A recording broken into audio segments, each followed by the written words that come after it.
Welcome, traveller of time, to tonight's gentle descent into the quiet corners of history. Whether you're resting after a long day or simply seeking a moment of calm, I'm grateful to have you here. Do let me know where you're listening from and what hour it is for you. I imagine us as glowing dots on a spinning globe, connected by curiosity and the hush of night. And if this peaceful storytelling brings a little stillness to your day, feel free to subscribe. We'll have many more historical tales to share. Now, I know what you from museums for their thinking. Another right? Wrong. What Egyptian queen? Another mystery I'm about to reveal to you goes way beyond your typical historical disappearance. We're talking about a woman who potentially Egyptian politics, challenged the most, rewrote the rules of ancient powerful religious establishment in the world, and might have even ruled Egypt as pharaoh under a completely different identity. In this series, I'm going to take you on a journey through the sand-swept corridors of Amarna, the forgotten capital that Nefertiti called home.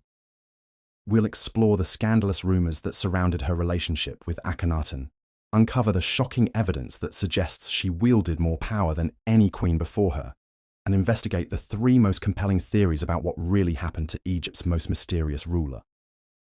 By the end of this series, you'll understand why Nefertiti wasn't just another pretty face on a throne. She was a political mastermind, a religious revolutionary, and quite possibly the most dangerous woman in ancient Egypt. And that danger might be exactly why she had to disappear. But first, let me paint you a picture of the world Nefertiti was born into, because without understanding the chaos it's around of 14th century BCE, the magnitude of what this Egypt, you'll never truly grad 1370 BCE, and Egypt woman accomplished. Picture is the undisputed super pharaohs, controlled territory power of the ancient world. The south all stretching from Nubia in the way to the day Iraq. Gol Euphrates River in modern flows like water from Nubian mines. Tribute pours in from vassal states. And the temples of Amun-Ra in Thebes have become so the far wealthy they Ruvalo himself, a power in and influence. Into this world, under imaginable wealth and Rigi steps tradition, a young prince named Amenhotep, history as Akhenaten, and later known Todd somewhere in the royal courts, either as land or a princess from a foreign daughter of Egyptian nobility. A girl named Nefertiti is the very foundations of Egyptian civilization destiny that would shake preparing for A's where most, here. Now historians get Nefertiti as the it wrong. They paint dutiful wife who simply evidence tells a completely followed her husband's radical the moment she appears religious reforms. But the different story. From in the historical record, servient queen, as a sub-Nefertiti is portrayed not, but as an equal partner in power. And for ancient, just unusual that's not Egypt, that's virtually unheard of. Let me tell you about the first time we really see Nefertiti in action, because it's a scene that would make any modern power great temple couple jealous. Picture the Thebes, where for of Karnak in over 1,000 years, the aired rituals. They'd the same sacred priests of Amun-Ra have conduct every em's frommed glee is thick with incense, goal of were surface, and thousands gossipers prostrate themselves before the hidden whose name means, the cons varied one, Intoale Akhenaten and Nefertiti. But they this sacred space come are not there to worship, they're there to revolutionize. Instead of honoring Amun-Ra, they begin construction to a temples of completely different deity. Here's the kicker that most people miss. Disk of the sun. But Aten, the visible. In the reliefs and inscriptions from these early temples, Nefertiti isn't dutifully behind standing to her husband. She's right there beside him, making offerings. Aten wields who the ding the sacred was scepter, and performing rit only pharaohs that traditionally owls were. The allowed to perform have been absolutely livid. For priests of Amun-Ra they had been the power over a millennium, the throne. The kingmakers, who legitime Behanized pharaonic rule through their divine connection to the hidden god. And couple was essentially now this young telling them that their god was absolved deity worth worshipping, was Onit, that the only that anyone could see simply by looking up at the sky. But Nefertiti and Akhenaten were just getting started. Around year 5 of Akhenaten's reign, they made a decision that sent shockwaves throughout the ancient world. They abandoned Thebes entirely and built new capital city, completely in the middle of nowhere, a place they called Akhenaten, which means Aten. Today, horizon of the we know it as Amarna. Now, founding a new capital might not sound like a big deal to us, But in the ancient world, this was essentially declaring war on the established order. Thebes wasn't just a city, it was the beating heart of Egyptian civilization, the place where pharaohs were crowned and where the gods themselves were believed to reside. By abandoning it, Akhenaten and Nefertiti were saying that they didn't need the old gods, the old priests, or the old ways of doing things. And Nefertiti's role in this revolutionary city reveals just how unprecedented her power really was. Archaeological evidence from Amarna shows us something that would have been unthinkable in traditional Egyptian society. There are temples where Nefertiti alone makes offerings to the Aten without Akhenaten present. There are scenes where she's depicted smiting Egypt's enemies, a role that was exclusively reserved for pharaohs. Most shocking of all, there are inscriptions that refer to her using pharaonic titles and epithets. Let me share that perfectly captures just how radical with you one specific scene Nefertiti's position really was. It's carved on rock tomb the walls of in Amarna, and it shows the royal family in their private quarters. But this isn't your typical formal Egyptian art. Instead of the STD poses we're ritualize Aten's raised stream used to seeing, the down from above, while Akhenaten and Nefertiti play with their daughters in what appears to be a moment of genuine domestic bliss. But look closer, and you'll notice something extraordinary. Portrayed as the smaller, subservient figure, Nefertitiism, that Egyptian queens typically were in royal art. She's the same size as Akhenaten, positioned as his equal, and in some scenes, she's actually depicted as larger and more prominent than the pharaoh himself. This isn't just artistic license, this is a visual declaration that Nefertiti wielded power that was equal to, or perhaps even greater than, that of the pharaoh. The evidence from Amarna, the clearer it more we examine, the becomes that Nefertiti wasn't just a queen, she was a co-ruler in the truest sense of the word. And this unprecedented power arrangement would have made her enemies throughout the Egyptian establishment. The displaced priests of Amun-Ra, the traditional nobility who had been sidelined, the military commanders who watched Egypt's empire begin to crumble, while the royal couple focused on religious revolution instead of foreign policy. All of these powerful had one thing in common. They want groups had the old order restored, and Nefertiti stood directly in their way. But here's where the rigging turn. A round story takes an even more into Akhenaten's reign. Year 12, something happens that changes everything. The royal couple, who had been portrayed as inseparable partners in their religious and political revolution, suddenly begin to appear separately in official art and inscriptions. Nefertiti starts showing up alone in contexts where she had previously been depicted with Akhenaten. At first, historians assumed this meant the couple had some kind of falling out, perhaps a disagreement about the direction of their religious reforms. But recent archaeological discoveries have revealed a far more fascinating possibility. What if Nefertiti didn't fall from grace? What if she was actually being elevated to an even higher around position? At the same time, a mysterious new figure record. Someone begins appearing in the historical called Nefertiti, who bears all the titles and regalia of a pharaoh. For decades, figure Egyptologists couldn't out who this person was. Some thought it might be one of Akhenaten's sons. Others suggested it could be a previously unknown co-ruler. But then, in a discovery that sent shockwaves through the archaeological community, researchers found evidence that Nefertiti and Nefertiti might be the same person. The hieroglyphic inscriptions, the artistic depictions, even the physical artifacts all point to an incredible possibility. Nefertiti didn't disappear from power, she was transformed by it. Think about the implications of this for a moment. If Nefertiti really did become pharaoh in her own right, she wouldn't just be unique in history, she would be absolutely Egyptian unprecedented. Yes, there had been female pharaohs before, typically like Hatshepsut, but they ruled as regents for young male heirs, or in times of extreme crisis. Nefertiti would have claimed the throne at the height of her power, a sation over the culminant religious and political revolution that she had helped to orchestrate. But becoming pharaoh would have made her even more dangerous to Egypt's traditional power structures. A foreign queen who challenged the old gods was one thing, but a female pharaoh who threatened to permanently reshape Egyptian civilization, that was something that the established order simply could not tolerate. And that brings us to the central mystery that will drive the rest of our investigation. If Nefertiti really did become pharaoh, if she really did wield unprecedented power in ancient Egypt, then what happened to her? Why does she vanish from the historical record so completely? And most importantly, was her disappearance voluntary, or was it something far more sinister? The answers to these questions lie buried not just in the sands of Egypt, but in the tangled web of ancient politics, religious warfare, and palace intrigue that defined the final years of the Amarna period. And to understand what really happened to Nefertiti, we need to dive deep into the world of her enemies, because trust me, she had plenty of them. Let's start with the man who had the most to lose from Nefertiti's rise to power. Horemheb, the general who would eventually become Pharaoh himself.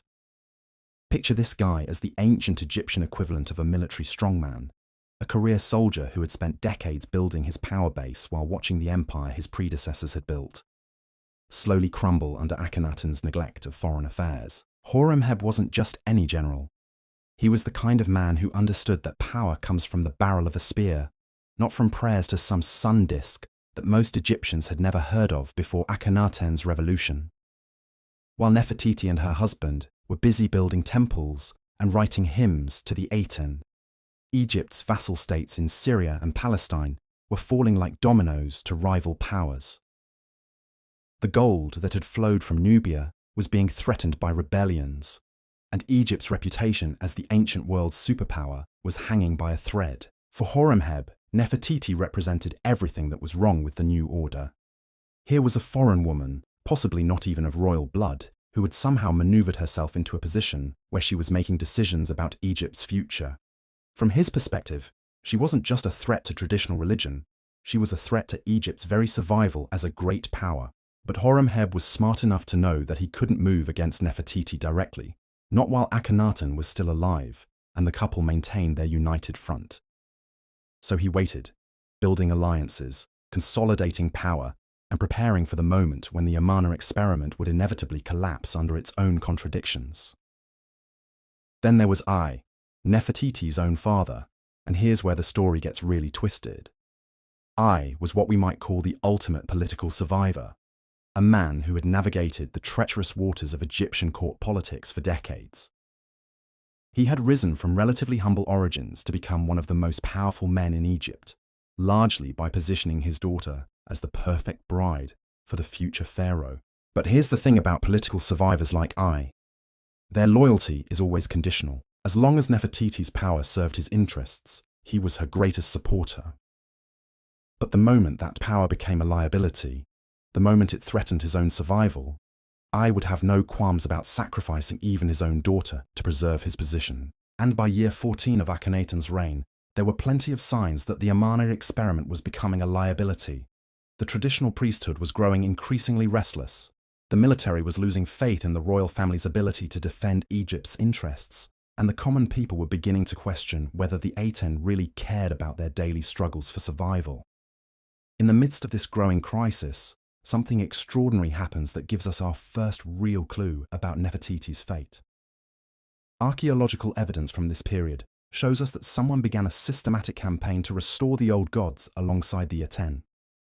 Temples to Amun-Ra were quietly reopened, traditional festivals were allowed to resume, and diplomatic relations with Egypt's neighbors began to improve. This wasn't Akhenaten's doing.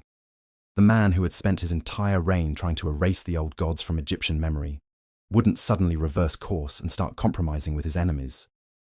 No, this careful political maneuvering bears all the hallmarks of someone far more pragmatic, someone who understood that pure ideological revolution was a luxury that Egypt could no longer afford. This bears all the hallmarks of Nefertiti's handiwork. Think about it from her perspective. She had achieved something no woman in Egyptian history had ever accomplished. She had claimed the throne as pharaoh in her own right. But what good is a throne if the kingdom you're ruling is falling apart around you? What good is unprecedented power if wielding it means watching Egypt collapse? Nefertiti began into chaos. So, what might be the most brilliant political pivot in ancient history?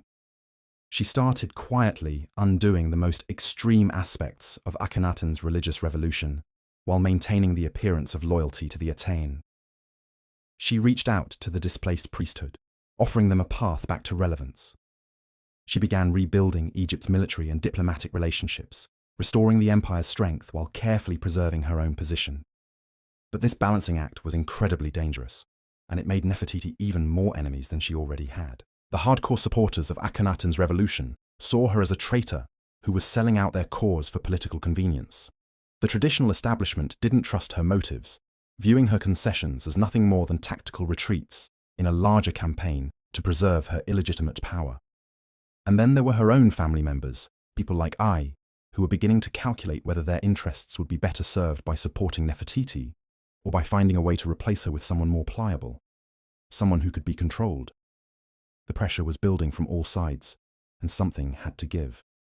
That something was Akhenaten himself. Around year 17 of his reign, the pharaoh who had turned Egyptian civilization upside down simply vanishes from the historical record. No death announcements, no funeral inscriptions, no tomb that archaeologists have been able to definitively identify. Had Akhenaten died of natural causes? Had he been assassinated? Or had Nefertiti herself decided that her husband had become more of a liability than an asset to her plans for Egypt's future? The evidence is frustratingly ambiguous, but one thing is clear. With Akhenaten gone, Nefertiti found herself in an even more precarious position than before. She was now a female pharaoh ruling alone, without the legitimacy that had come from her partnership with a male ruler of undisputed royal blood. She was trying to navigate between the conflicting demands of religious conservatives who wanted a complete return to the old ways and revolutionaries who viewed any compromise as betrayal. And she was doing all of this while Egypt's enemies abroad sensed weakness and began testing the empire's defenses. It's at this crucial moment that we get our most intriguing piece of evidence about what happened next. Hidden away in a minor tomb at Amarna, archaeologists discovered a cache of documents that paint a picture of palace intrigue worthy of a modern political thriller. These papyri, written in the hurried script of government clerks, record a series of secret meetings between Nefertiti and various power brokers in the Egyptian establishment. The documents are fragmentary and often cryptic, written in the kind of coded language that ancient conspirators used to avoid leaving incriminating evidence. But they paint a picture of a woman who was desperately trying to secure her position while the ground shifted beneath her feet. In one papyrus, we see Nefertiti apparently negotiating with representatives of the Amun-Ra priesthood, offering to restore their temples and return their confiscated wealth in exchange for their recognition of her legitimacy as pharaoh. In another, she's corresponding with military commanders, promising them resources for campaigns to restore Egypt's crumbling empire. But the most fascinating document is a letter that appears to be from Nefertiti herself, written in her own hand to someone identified only as the one who knows the ancient ways.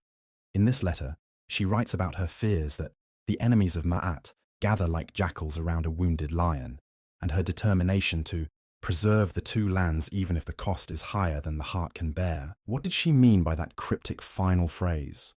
What cost was Nefertiti prepared to pay to preserve Egypt? And who was this mysterious correspondent who knew the ancient ways? The answers to these questions would determine not just Nefertiti's fate, but the future of Egyptian civilization itself. Because as year 18 of what had once been Akhenaten's reign dawned, the beautiful queen who had come to rule Egypt was about to face the ultimate test of her political skills. The stage was set for a confrontation that would shake the ancient world, and at its center stood a woman whose name meant the beautiful one has come, preparing to discover whether beauty, intelligence, and unprecedented power would be enough to survive the deadliest game in human history, the struggle for absolute power in ancient Egypt. But before that final confrontation could play out, Nefertiti would make one last desperate gambit, a move so audacious that it would either secure her place as Egypt's greatest ruler or ensure her complete erasure from history. And that gambit would involve the one person Nefertiti had never been able to fully trust, her stepson Tutankhamun, the boy who would inherit everything she had fought to build. Picture this scene if you will. It's early morning in the royal palace at Amarna, and the sun's first rays are streaming through the massive windows that Akhenaten had designed to let in as much of the Aten's light as possible. But instead of the harmonious family gatherings that had once characterized the royal household, we now see a much more tense dynamic playing out. Nefertiti sits across from a teenager who barely reaches her shoulder, but whose bloodline carries the one thing her political maneuvering cannot manufacture: unquestionable legitimacy as a descendant of the ancient pharaonic dynasties. Tutankhamun, probably no more than 9 or 10 years old at this point, fidgets under the intense gaze of the woman who has essentially been his stepmother, his co-ruler, and now potentially his greatest threat. What we know from the archaeological record suggests that this meeting wasn't just a family chat. Nefertiti was proposing something that would have been absolutely unprecedented in Egyptian history: a formal partnership between herself and the boy king, with her maintaining actual power while he provided with the legitimacy that came his royal bloodline. Think about how desperate this move really was. Here's a woman who had spent nearly 2 decades accumulating power, who had successfully navigated the treacherous waters of religious revolution, who had potentially murdered or exiled her own husband to secure her position. And now, she's essentially asking a child to validate her rule. But Tutankhamun wasn't just any child. Despite his youth, he had grown up watching the political games that swirled around the throne. He had seen how Nefertiti had gradually accumulated power, how she had maneuvered herself from queen to co-ruler to pharaoh.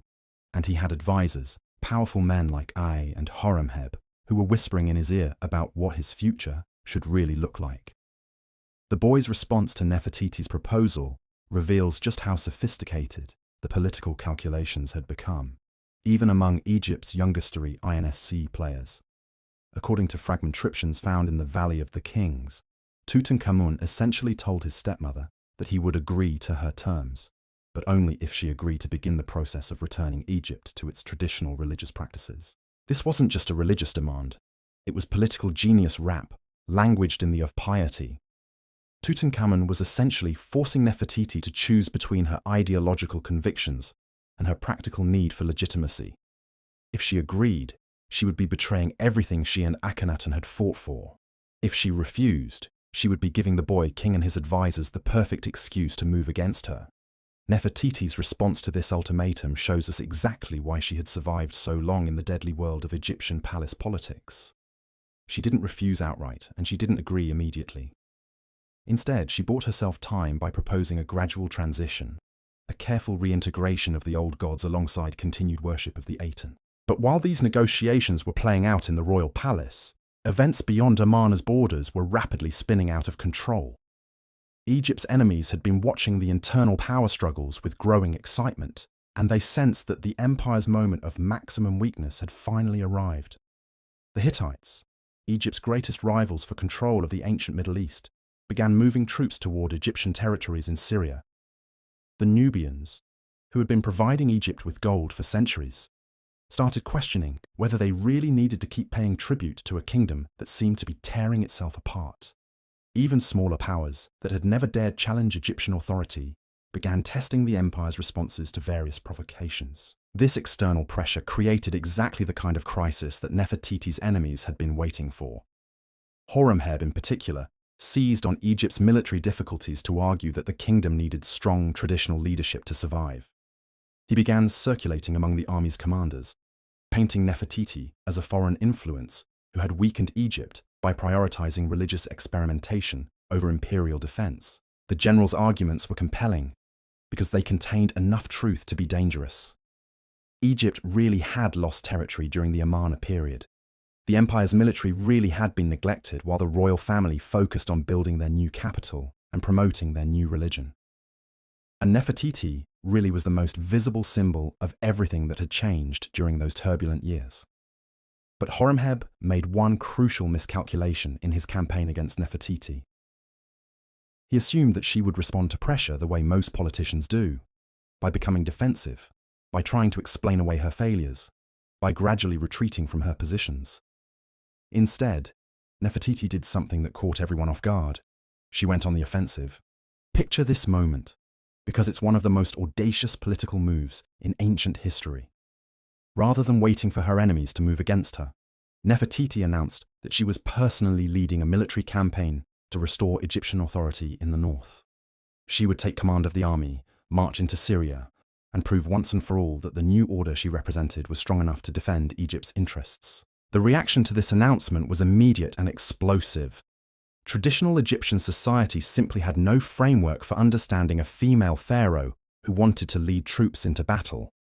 Queens were supposed to stay in the palace, managing domestic affairs and providing heirs.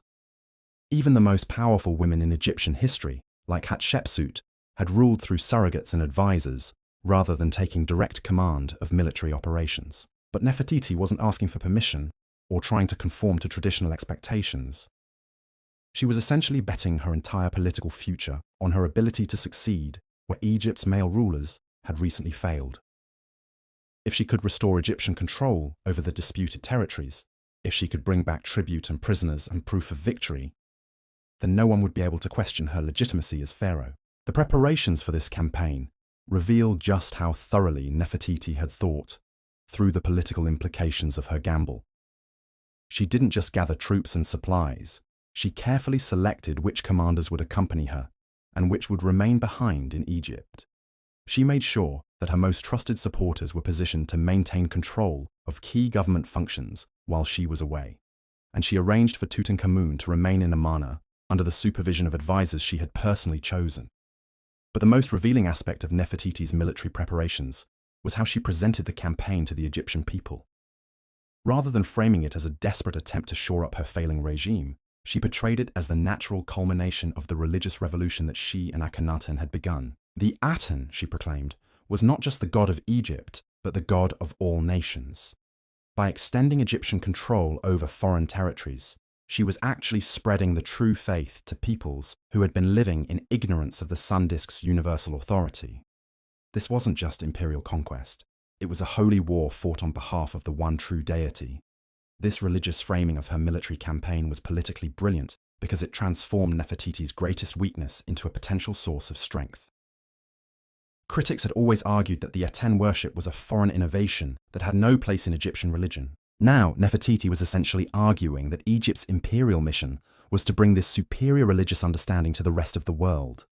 The army that marched north from Egypt in what was probably year 19 of the Amarna period was unlike any force that had ever taken the field under pharaonic command.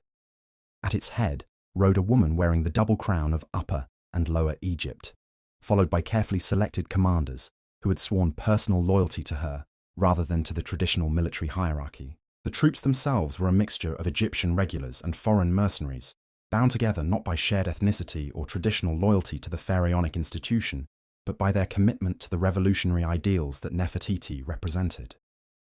These were men who had been marginalized under the old system, soldiers who saw in Nefertiti's rise to power proof that merit and loyalty could triumph over birth and tradition. But as this unprecedented army made its way toward the contested territories of Syria, events back in Egypt were moving in directions that would ultimately prove far more decisive than anything that happened on the battlefield. Nefertiti's own father, was having a series of very private conversations with some very important people. The old man had watched his daughter's increasingly desperate political maneuvers with growing alarm, and he had reached a conclusion that would have devastating consequences for the woman who had made his rise to power possible. Nefertiti had become too dangerous, not just to Egypt's traditional order, but to her own supporters. Her military campaign was either going to succeed spectacularly, making her politically untouchable, or fail catastrophically, bringing down everyone associated with her regime. Either outcome posed serious risks for a man like A, who had built his career on being indispensable to whoever happened to be in power. So I began reaching out to other power brokers who shared his concerns about Nefertiti's increasingly erratic behavior. He spoke carefully with representatives of the old priesthood, suggesting that perhaps the time had come for a more moderate approach to religious reform. He had quiet conversations with military commanders who had remained in Egypt, exploring their thoughts about the kingdom's future leadership needs. Most importantly, he began spending more time with the young Tutankhamun, gradually convincing the boy that his stepmother's ambitions were putting the entire royal family at risk. I painted a picture of a woman who had lost touch with political reality, who was gambling Egypt's future on increasingly desperate schemes to maintain her illegitimate hold on power. The old advisor was particularly skillful at exploiting Tutankhamun's adolescent insecurities. Here was a teenager who had grown up in the shadow of one of history's most powerful women, who had never been allowed to exercise real authority despite his royal bloodline. I whispered that Nefertiti saw the boy as nothing more than a useful figurehead, someone to be manipulated and controlled, rather than respected as a legitimate heir to the pharaonic tradition. These conversations were having exactly the effect that I intended. By the time reports began filtering back from Nefertiti's military campaign, Tutankhamun had been thoroughly convinced that his stepmother represented a threat to everything he should rightfully inherit. The stage was being set for a confrontation that would determine not just who ruled Egypt, but what kind of civilization the kingdom would become. And then, just when the political situation seemed like it couldn't become any more complicated, something happened that changed everything. A messenger arrived in Amarna with news from the north that would either vindicate Nefertiti's desperate gamble or provide her enemies with the perfect excuse to move against her once and for all. The reports from Syria were mixed, which in the deadly game of palace politics was almost worse than outright failure. Nefertiti's forces had won some battles and lost others. They had managed to restore Egyptian control over several important cities, but they had also suffered significant casualties and failed to achieve the kind of overwhelming victory that would silence all criticism of her leadership. More troubling still were the reports about Nefertiti's behavior during the campaign. According to soldiers who had returned to Egypt, the female pharaoh had personally participated in several battles, fighting alongside her troops in a manner that scandalized even her supporters. There were stories about her interrogating prisoners, making strategic decisions without consulting her commanders, and conducting religious ceremonies that seemed to blend traditional Egyptian practices with completely new rituals. These reports created a perfect opportunity for Nefertiti's enemies to move against her. Horemheb, and their allies began circulating stories about a queen who had been driven mad by power, who was endangering Egypt's military by treating warfare like some kind of religious ritual. They painted her campaign not as a heroic attempt to restore Egyptian authority, but as the reckless adventure of a woman who had completely lost touch with reality. Tutankhamun, now fully convinced that his stepmother posed a threat to his rightful inheritance, agreed to put his name to a proclamation that would effectively end Nefertiti's reign. The document, carefully crafted by Ay and his allies, announced that the young king was taking personal control of Egypt's government to protect the kingdom from the dangerous innovations that had weakened it during the Amarna period. The proclamation was a masterpiece of political propaganda. It didn't directly attack Nefertiti or accuse her of any specific crimes. Instead, it presented Tutankhamun's power grab as a reluctant response to circumstances beyond anyone's control. The young king was simply doing his duty to Egypt and to the gods by restoring traditional order to a kingdom that had been led astray by well-intentioned but ultimately misguided reforms. But the most devastating aspect of the proclamation was how it reframed Nefertiti's entire career. Rather than acknowledging her as a legitimate pharaoh who had ruled Egypt in her own right, it described her as a regent who had served admirably during Tutankhamun's minority, but who had unfortunately overstepped her proper authority. She wasn't being overthrown. She was simply being asked to step aside now that the rightful king was old enough to rule. This careful language was designed to give Nefertiti a face-saving way to accept her political defeat. If she agreed to return to Egypt and resume the more traditional role of Queen Mother, she could maintain her dignity and probably her life.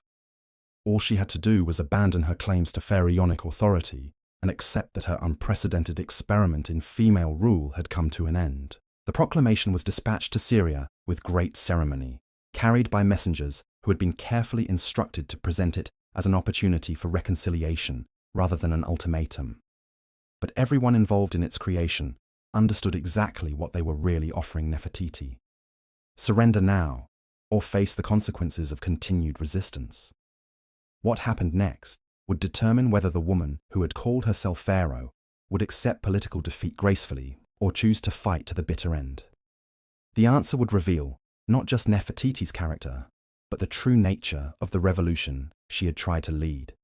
And that answer, when it came, would be so shocking that it would echo through Egyptian history for the next 3,000 years. The messenger who carried Tutankhamun's proclamation to Syria must have expected to find a defeated woman ready to accept the inevitable.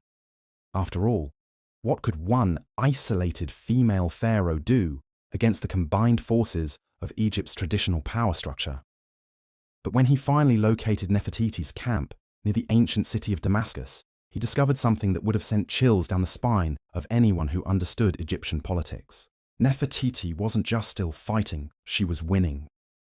The reports that had filtered back to Egypt had been deliberately distorted by her enemies to make her campaign seem like a desperate failure.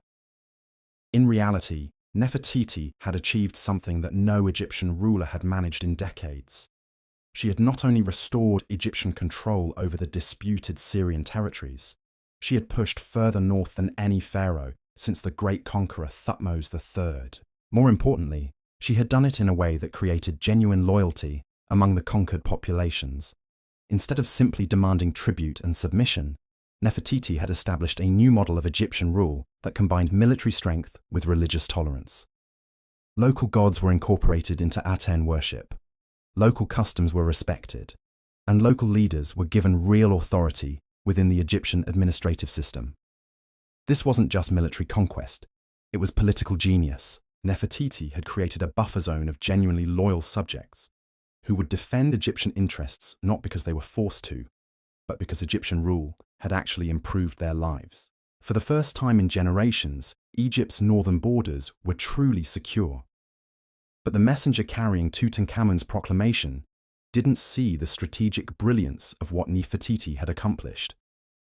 All he saw was a woman who had violated every traditional expectation of how Egyptian queens should behave. She wore armor instead of ceremonial robes. She consulted directly with foreign officials instead of working through Egyptian intermediaries. And most shocking of all, she had established her own court in Syria instead of maintaining proper deference to the royal center back in Egypt. When the messenger finally gained an audience with Nefertiti, he found himself face to face with someone who seemed to have been transformed by her military success. Gone was any trace of the desperate politician who had left Egypt months earlier.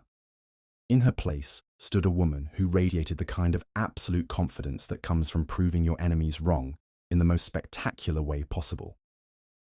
The messenger began reading Tutankhamun's proclamation, probably expecting Nefertiti to interrupt him with protests or pleas for negotiation. Instead, she listened in complete silence until he had finished every word. Then she asked a single question that revealed just how thoroughly she understood the political game being played against her. "Tell me," she said, "who wrote these words? Because they certainly didn't come from the mind of a child." The messenger, caught off guard by her directness, stammered something about the young king receiving guidance from his advisors. Nefertiti's response was a laugh that contained no humor whatsoever. "Guidance," she repeated. "Is that what they're calling treason these days?" What happened next became the stuff of legend among the soldiers who witnessed it. Instead of sending back a formal written response to Tutankhamun's proclamation, Nefertiti dictated a message that was so audacious it took the messenger's breath away. She wasn't returning to Egypt as a defeated queen seeking mercy. She was staying in Syria as pharaoh, ruling over territories that she had personally conquered in the name of the Aten. Anyone who wished to challenge her authority was welcome to come north and try to take these lands away from her by force. Until then, she would govern her new kingdom according to her own vision of what Egyptian civilization could become. The messenger must have thought he was listening to the ravings of a madwoman. No Egyptian ruler had ever voluntarily divided the kingdom. The very concept of competing pharaohs was so alien to Egyptian political thought that there wasn't even proper vocabulary to describe what Nefertiti was proposing. But Nefertiti wasn't finished. She had one more message for the people back in Egypt who thought they could manipulate her stepson into betraying her. She was pregnant. Let that sink in for a moment. Here's a woman who had just established herself as an independent ruler over Egyptian Syria, and territories, and now she's announcing that she's carrying what could be the next pharaoh. If the child was a boy, he would have a legitimate claim to rule all of Egypt based on his mother's proven ability to defend Egyptian interests and expand Egyptian territory. The political implications of this announcement were staggering. Tutankhamun was still just a teenager with no military experience and no proven ability to govern. Nefertiti was a mature ruler who had just demonstrated her capability by achieving military victories that had eluded Egypt's leaders for decades. Any child she bore would represent a continuation of her successful policies, while Tutankhamun represented nothing more than a return to the failed approaches of the past. The messenger rode back to Egypt carrying news that would throw the entire kingdom into chaos. The woman they had tried to politically outmaneuver had instead outmaneuvered them, transforming what should have been her moment of greatest weakness into a position of unprecedented strength. When word of Nefertiti's response reached Amarna, the reaction was immediate and explosive. I, who had orchestrated the entire plot to remove his daughter from power, found himself facing a situation he had never anticipated. Instead of eliminating Nefertiti as a political threat, he had inadvertently created something far more dangerous, a rival pharaoh with her own territory, her own army, and her own vision for Egypt's future. Horemheb's reaction was even more intense. The general had spent months arguing that Egypt needed strong military leadership to restore its position in the ancient world. Now he was confronted with the humiliating reality that a woman had achieved military successes that had eluded him and his fellow commanders for years. But it was Tutankhamun's response that revealed just how thoroughly Nefertiti had outplayed her enemies. The teenage pharaoh, who had been so confident when he signed the proclamation demanding his stepmother's submission, now found himself in an impossible position. If he accepted Nefertiti's independence, he would be acknowledging that Egypt could be legitimately divided. If he tried between competing rulers to force her to return, he would be starting a civil war against someone who had just proven her military capabilities. The young king's advisors urged him to take immediate military action. Egypt couldn't tolerate the existence of a rival pharaoh, they argued, especially not one who might produce an heir with a stronger claim to legitimacy than Tutankhamun himself possessed. Every day that Nefertiti remained independent in Syria was another day that undermined the entire basis of pharaonic authority. But Tutankhamun hesitated, and that hesitation revealed something crucial about the political situation. Despite all the propaganda about restoring traditional Egyptian values, despite all the criticism of Nefertiti's unconventional methods, the simple truth was that she had succeeded where traditional approaches had failed. Her Syrian territories were more secure, more prosperous, and more loyal to Egyptian rule than they had been in generations. This success created a terrible dilemma for Egypt's traditional power structure. They had removed Nefertiti from power because they claimed her methods were weakening the kingdom. Now, they were confronted with evidence that her methods actually worked better than theirs. How could they justify starting a civil war to stop someone who was making Egypt stronger? The answer came from an unexpected source: the priests of Amun-Ra, who had been displaced during Akhenaten's religious revolution. These men had been waiting decades for an opportunity to restore their influence, and they saw in the crisis with Nefertiti the perfect chance to reassert their traditional role as the power behind the throne. The priests approached Tutankhamun with a proposal that was breathtakingly cynical in its calculation. They would support his claim to exclusive pharaonic authority. They would provide the religious legitimacy he needed to justify military action against Nefertiti. And they would help him present any conflict as a holy war to restore proper worship of the traditional gods. In exchange, Tutankhamun would have to completely abandon the religious innovations of the Amarna period. The Aten would be demoted from supreme deity back to just another minor aspect of the sun god Ra. The temples that Akhenaten and Nefertiti had built would be destroyed or converted to traditional use. Most importantly, all records of the Amarna period would be systematically erased from Egyptian history. This proposal offered Tutankhamun something he desperately needed: a way to frame his conflict with Nefertiti as something more noble than a family power struggle. Instead of admitting that he was fighting his stepmother for control of the throne, he could present himself as Egypt's savior, the righteous pharaoh who was restoring proper order after decades of religious chaos. The teenage king's acceptance of this proposal marked the beginning of one of the most systematic cover-ups in ancient history. Within months of reaching his agreement with the Amun-Ra priesthood, work crews began chiseling Nefertiti's name and image off monuments throughout Egypt. Official documents were rewritten to minimize or eliminate references to her reign. Even private inscriptions that mentioned her were sought out and destroyed. But erasing Nefertiti from Egyptian records was only the first step in Tutankhamun's campaign against her. The real test would come when he tried to force her to abandon her Syrian kingdom and submit to his authority. And that test would reveal whether the woman who had called herself Pharaoh was prepared to fight to the death to defend her unprecedented experiment in female rule. The army that marched north from Egypt in what was probably year 20 of the Amarna period was the largest force that had taken the field during Tutankhamun's reign. At its head rode the young pharaoh himself, wearing armor that had been blessed by the restored priests of Amun-Ra, and carrying weapons that bore inscriptions declaring his divine mandate to reunite the two lands under proper religious authority. But this wasn't just a military expedition. It was a propaganda campaign designed to demonstrate that traditional Egyptian values were stronger than Nefertiti's revolutionary innovations. The army included representatives of all the old power centers that had been marginalized during the Amarna period. Priests from the great temples, nobles from the ancient families, commanders who traced their authority back to the warrior pharaohs of Egypt's imperial golden age. The message was clear. Egypt's traditional order was reasserting itself, and anyone who had supported Nefertiti's experiment would be wise to change sides before it was too late. As Tutankhamun's army approached the Syrian territories that Nefertiti controlled, messengers rode ahead offering amnesty to any Egyptian officials who abandoned her would be preserved if they switched their cause. Local commanders were promised that their ranks and privileges loyalty to the legitimate pharaoh. Even foreign allies were assured that their treaties with Egypt would be honored if they refused to support the rebel queen. These offers were politically shrewd because they exploited the one weakness in Nefertiti's position.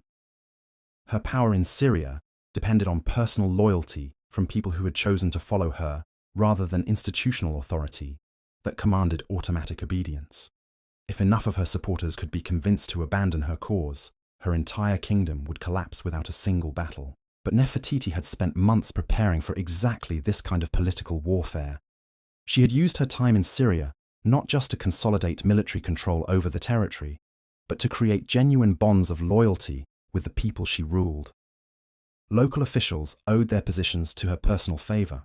Foreign allies had prospered under her protection, and her own soldiers had shared in the wealth that came from successful military campaigns.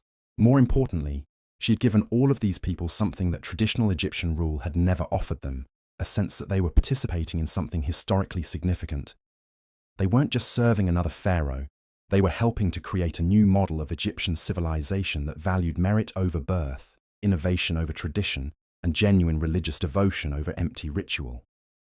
When Tutankhamun's messengers began circulating through Syrian cities with their offers of amnesty, they discovered something that shocked them.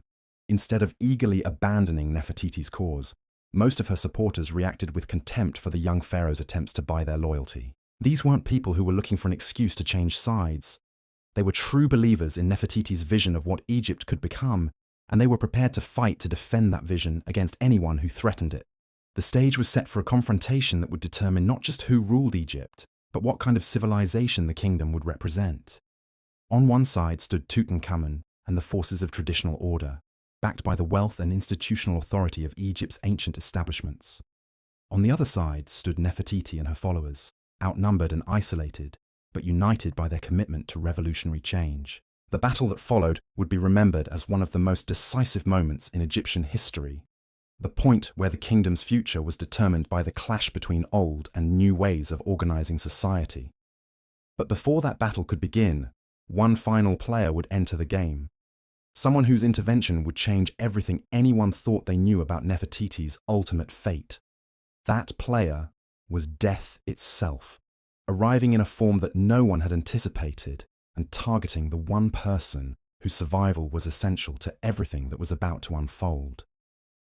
Because sometimes in history, the most carefully laid plans are destroyed not by human enemies, but by forces that no amount of political skill or military strength can overcome.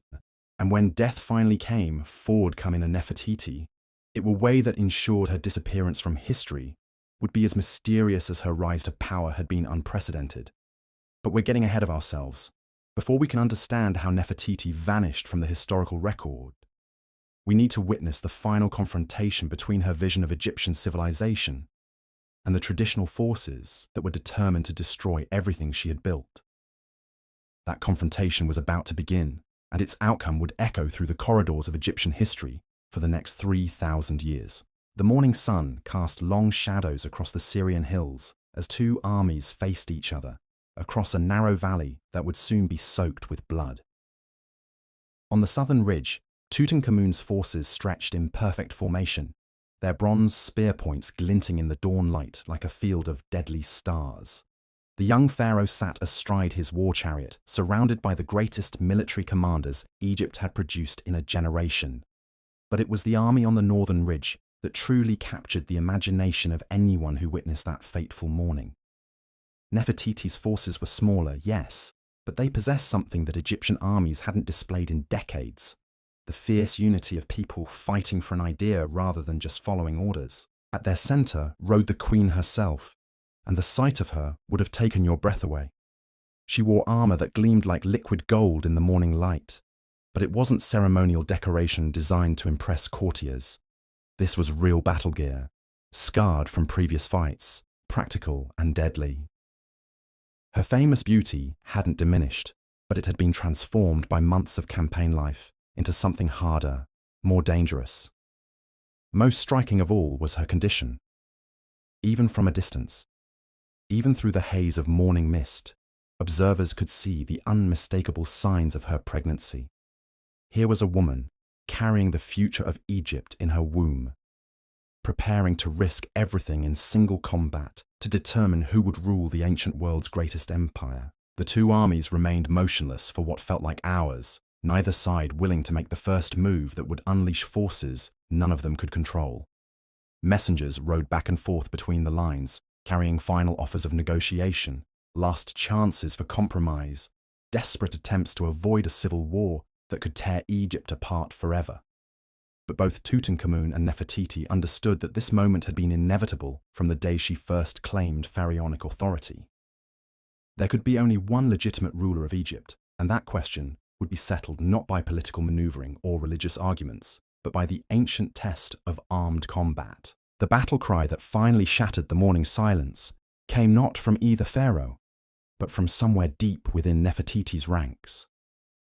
One of her Syrian allies, a grizzled veteran who had fought alongside her through months of desert warfare, suddenly raised his spear and shouted something in his native language that needed no translation.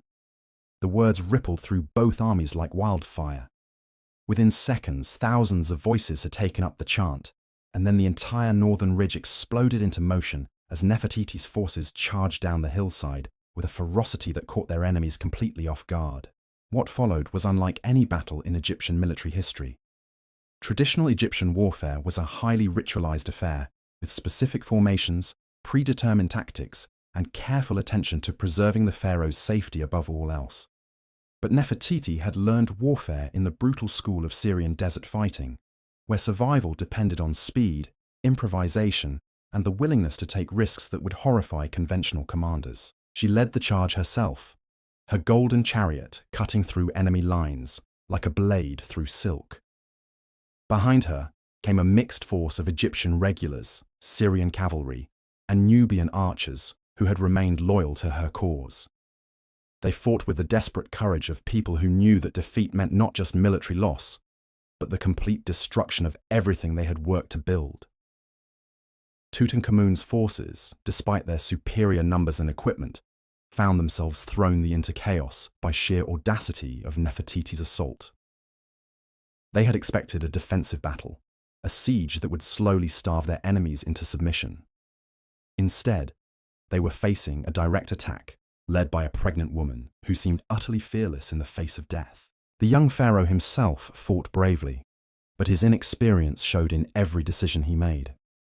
Where Nefertiti adapted instantly to changing battlefield conditions, Tutankhamun hesitated, waiting for his advisors to tell him what traditional tactics required. Where she inspired her troops through personal example, he remained safely behind his bodyguards, issuing orders that arrived too late to affect the rapidly shifting course of battle. For a few crucial hours, it seemed as though Nefertiti might actually achieve the impossible. Her smaller force was driving Tutankhamun's army back across the valley floor, capturing standards, taking prisoners, and creating the kind of momentum that could turn a desperate gamble into a legendary victory. But then, disaster struck from the one direction that no amount of military genius could have anticipated. In the midst of the fiercest fighting, as Nefertiti was personally leading an assault on Tutankhamun's command position, she suddenly doubled over in her chariot, clutching her abdomen. The pregnancy that had been her greatest political weapon had become her most dangerous vulnerability. The stress of battle, the physical demands of combat, the sheer emotional intensity of fighting for her life and her legacy had triggered complications that no ancient physician could treat. Her charioteer, a grizzled veteran who had served her faithfully through every campaign, immediately began pulling back from the front lines. But the done. War damage was already spread through her army with terrifying speed, possibly dying, and the cause the queen was wounds they were fighting for hung in the balance. The psychological impact was devastating. These weren't professional soldiers who would continue fighting regardless of their commander's fate. These were personal followers who had joined Nefertiti's cause because they believed in her as an individual. Without her visible presence on the battlefield, without her voice shouting encouragement, without her golden armor flashing in the sun began to lose light, the unity that had made them so the fierce, Tutankhamun's effective. Commanders, experienced enough to recognize a turning point when they saw one, immediately launched a counterattack that caught Nefertiti's wavering forces at their moment of maximum vulnerability. What had begun as her triumph quickly transformed into a rout as her supporters found themselves surrounded, outnumbered, and leaderless. But even as her army collapsed around her, even as her enemies closed in for what should have been the final blow, Nefertiti managed to pull off one last masterstroke that would ensure her leg and IFD survived, even she didn't. Rather than allowing herself to be captured, than giving Tutankhamun the satisfaction of parading her through Egyptian cities as a defeated rebel, she ordered her most trusted followers to spirit her away from the battlefield. A small group of her most loyal supporters formed a protective circle around her chariot and fought their way clear of the main battle, disappearing into the desert hills that she knew better than any of her pursuers. What happened next became the subject of rumors and speculation that would persist for thousands saw Nefertiti's group of years. Some witnesses claimed they of heading east toward the territories Egypt's enemies, where she might find refuge among rulers who they had seen that'd be happy to shelter a rival pharaoh. Others insist south. Back fugitives moving Nefertiti might still toward Egypt itself, where have supporters willing to hide her from Tutankhamun's vengeance. But the most persistent stories, the ones that would eventually become the foundation, Egypt's van for countless legends about her followers, had headed westishin Queen, claimed that Nefertiti and into the deepest part of the Syrian desert, toward territories that no had ever successfully Egyptian army. According penetrated, pregnant queen had chosen to these accounts, the exile over surrender into the waste, preferring to disappearance rather than submit to the traditional forces that had defeat experiment. She would her revolutionary child in some hidden, give birth to her oasis, raise him or her to understand their true heritage, and perhaps someday return to claim ears. The throne that was Tutankhamun's victory, rightfully, the celebration that night was muted by the knowledge that his greatest enemy had escape advisors urged.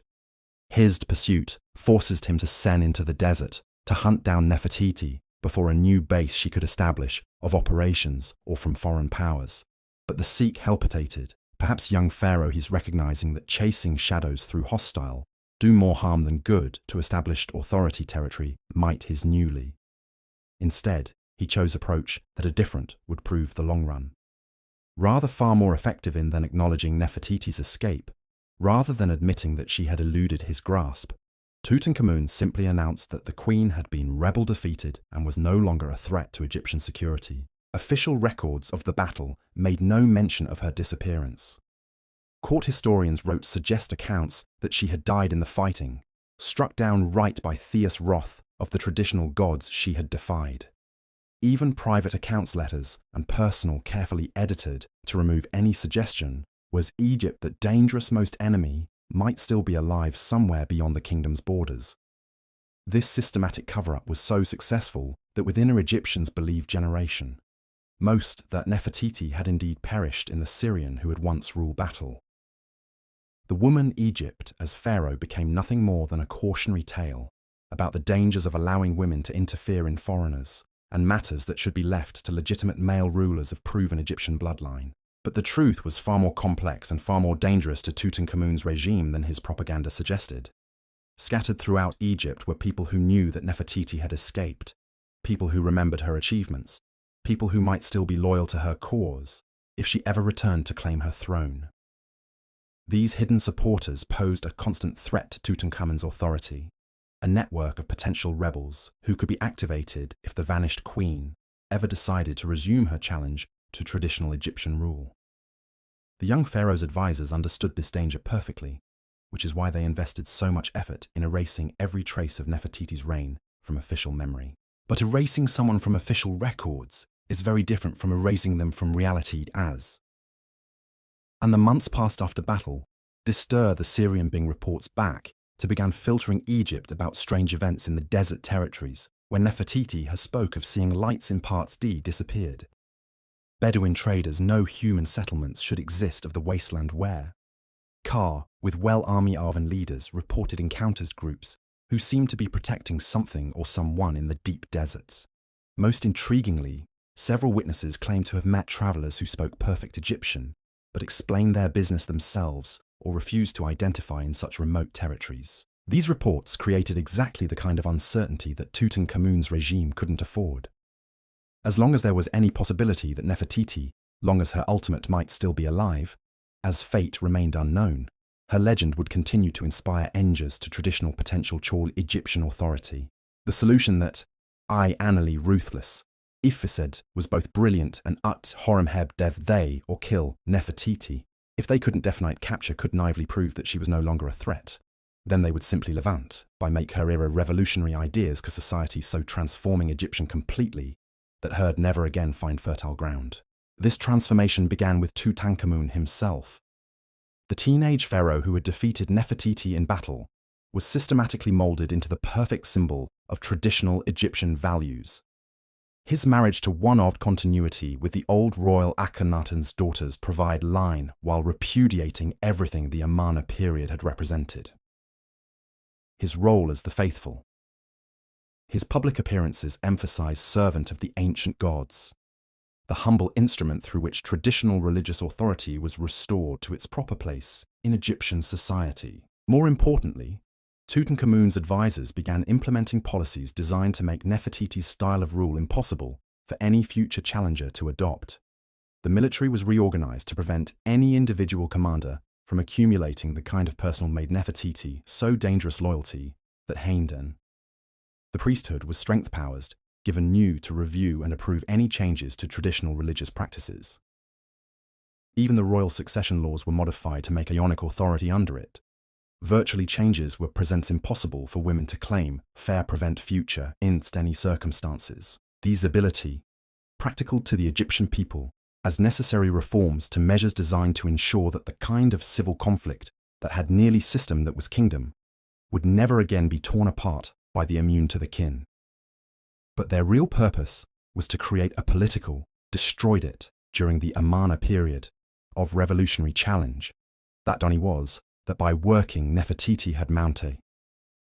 The ear advisors were actually acknowledged an effectiveness of her methods, Tutankhamun's digging the power Nefertiti, from a rising ruling Egyptiting that her approach to so hard to prevent another. They were essentially ADM successful, that extraordinary had been so measures were required to prevent anyone else from following her example. But even as Egypt's traditional power structure congratulated itself on having solved the Nefertiti problem, events were unfolding in the desert that would soon test their confidence in ways they had never anticipated. The woman they thought they had defeated was Notash. One final was preparing to unleash only still alive. She surprised that would shake the ancient world to its foundations. And this time, she wouldn't be fighting alone. Deep in the Syrian wasteland, in an oasis whose location was known only to a handful of her most trusted followers, Nefertiti had given birth to a son. The child bore the physical features of his mother's legendary beauty combined with something else, something that made even hardened desert warriors speak of him in hushed, reverent tones. This boy, whose very existence was unknown to the Egyptian authorities, who thought they had eliminated his mother's threat forever, was being raised with lame the throne that was a single purpose: to wreck his birthright and to complete the revolutionary transformation of Egyptian society that Nefertiti had begun. His education was unlike anything any royal child had ever received. Instead of learning the traditional arts of Egyptian kingship from palace tutors, he was taught statecraft by his mother's Syrian allies, military tactics by her veteran commanders, and religious philosophy by priests who had remained loyal to the Aten even after its worship had been banned throughout Egypt. Most importantly, he was taught the true story of his mother's reign, the real history of the Amarna period that Tutankhamun's historians were working so desperately to erase from Egyptian memory. He learned about Nefertiti's achievements, her struggles, her vision of what Egypt could become if traditional limitations were cast aside in favor of merit-based leadership. This hidden prince grew up understanding that he was the living embodiment of everything the current Egyptian regime feared most. Proof that Nefertiti's revolutionary ideals had survived. Proof that her bloodline continued. Proof that the traditional order's victory had been incomplete. And as he approached adolescence, as he began to demonstrate the same combination of intelligence, charisma, and ruthless determination that had made his mother so dangerous, his supporters began to whisper about the possibility of return. The network of Nefertiti's hidden followers throughout Egypt had never been completely dismantled. Many had gone underground, adopting the appearance of loyal subjects while secretly maintaining their commitment to the vanished queen's cause. Others had fled to remote provinces where Tutankhamun's authority was weak and traditional Egyptian values had never taken deep root. These scattered supporters began receiving messages through carefully concealed channels, cryptic communications that spoke of new hope, of ancient promises that would soon be fulfilled, of a dawn that would break over Egypt with the force of divine revelation. The messages were signed with a name that sent chills through anyone who understood its implications. Ankhesenamun Tasherit, which meant living image of the Aten's daughter. This was clearly a royal name, clearly connected to the Amarna period, and clearly belonging to someone who claimed legitimate authority over Egypt's future. But who was this mysterious figure? Was it Nefertiti herself, operating under a new identity? Was it her son, now old enough to begin his own campaign for the throne? Or was it someone else entirely? Perhaps another survivor of the Amarna royal family who had remained hidden until the time was right to reveal themselves? The answer to these questions would determine whether Egypt's traditional order would continue to dominate the kingdom unchallenged, or whether the ancient land was about to experience another revolutionary upheaval that would dwarf even the chaos of Akhenaten's reign. As reports of these mysterious messages reached Tutankhamun's court, the young pharaoh found himself facing exactly the kind of crisis his advisors had worked so hard to prevent. The ghost of Nefertiti was rising from the desert, and with it came the possibility that everything they had fought to achieve might be swept away by forces they thought they had defeated forever. The stage was set for a final confrontation between old and new, between tradition and revolution, between the Egypt that was and the Egypt that might yet be. And at the center of this approaching storm stood the legacy of a woman whose name meant, "The beautiful one has come." A woman whose disappearance from history was about to prove far more temporary than her enemies had dared to hope. The response came swifter than anyone could have anticipated. Within weeks of the first mysterious messages appearing throughout Egypt, a phenomenon began spreading that would have been impossible to contain using traditional methods of political control. It started in the markets of Memphis, where traders began whispering about strange dreams they claimed to have shared. Visions of a golden queen rising from the desert sands with the sun itself blazing behind her. But these weren't just random stories told by superstitious merchants. The details were too specific, too consistent across different regions where people had no contact with each other. They spoke of seeing the same face, hearing the same voice, witnessing the same symbols that had been associated with Nefertiti during her reign. More disturbing still, many of these dreamers claimed to have received specific instructions about where to go and what to do when the time of revelation arrived. Tutankhamun's spies, who had been monitoring these developments with growing alarm, reported something that sent shockwaves through the royal court. The dreams weren't random occurrences affecting isolated individuals. They seemed to be following a pattern, appearing first among former servants of the Amarna royal household, then spreading to their families and associates, and finally reaching people who had never had any direct connection to Nefertiti's regime. This wasn't supernatural intervention, it was psychological warfare of the most sophisticated kind. Someone with intimate knowledge of Egyptian society was using carefully planted agents to spread a message that would resonate with people's deepest fears and hopes about their kingdom's future. The very fact that these messages were coming through dreams rather than direct communication made them almost impossible to counter, using conventional propaganda. How do you argue with a vision? How do you discredit a message that people believe they received directly from the gods themselves? Tutankhamun's advisors found themselves facing a challenge that their political experience had never prepared them to handle. The situation became even more complicated when reports began arriving from Egypt's borders. Caravans traveling the trade routes that connected Egypt to the wider ancient world were encountering something unprecedented. Well-armed groups who claimed to be acting on behalf of the rightful pharaoh of Egypt. These mysterious forces weren't attacking Egyptian merchants or interfering with normal commerce. Instead, they were providing protection against bandits, mediating disputes between traders, and generally behaving like representatives of a legitimate government. But when questioned about their authority, these groups would only say that they served the living embodiment of Ma'at, the ancient Egyptian concept of divine truth and justice. They carried banners that bore symbols from the Amarna period, mixed with traditional Egyptian religious imagery, suggesting a synthesis of old and new that was far more sophisticated than anything Akhenaten had attempted. Most intriguingly, these groups seemed to have access to intelligence about Egyptian government activities that should have been impossible for outsiders to obtain. They knew which caravans would be traveling specific routes weeks before those journeys were officially announced. They understood the political relationships between different Egyptian officials well enough to predict policy changes before they were implemented. Someone was providing them with information from deep within Tutankhamun's own administration. The realization that his government had been infiltrated by Nefertiti's supporters sent the young pharaoh into a panic that his advisors struggled to contain. If the vanished queen really was still alive, if she really had spent years building a network of agents throughout Egypt, then the kingdom was facing a threat that was far more dangerous than a simple military rebellion. This wasn't just about competing claims to the throne. This was about the complete subversion of Egyptian society from within, the gradual replacement of traditional loyalty structures with something entirely new and potentially unstoppable.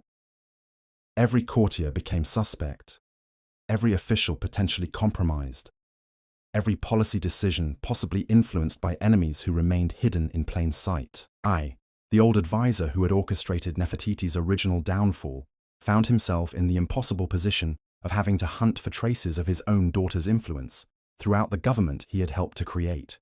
The irony wasn't lost on him that his success in placing loyal supporters in key positions throughout the Egyptian bureaucracy had created exactly the kind of network that Nefertiti could now exploit for her own purposes. But the most disturbing development came when Tutankhamun's investigators began examining the backgrounds of people who claimed to have received the mysterious dreams. What they discovered challenged everything they thought they understood about the scope of Nefertiti's influence during her years in power.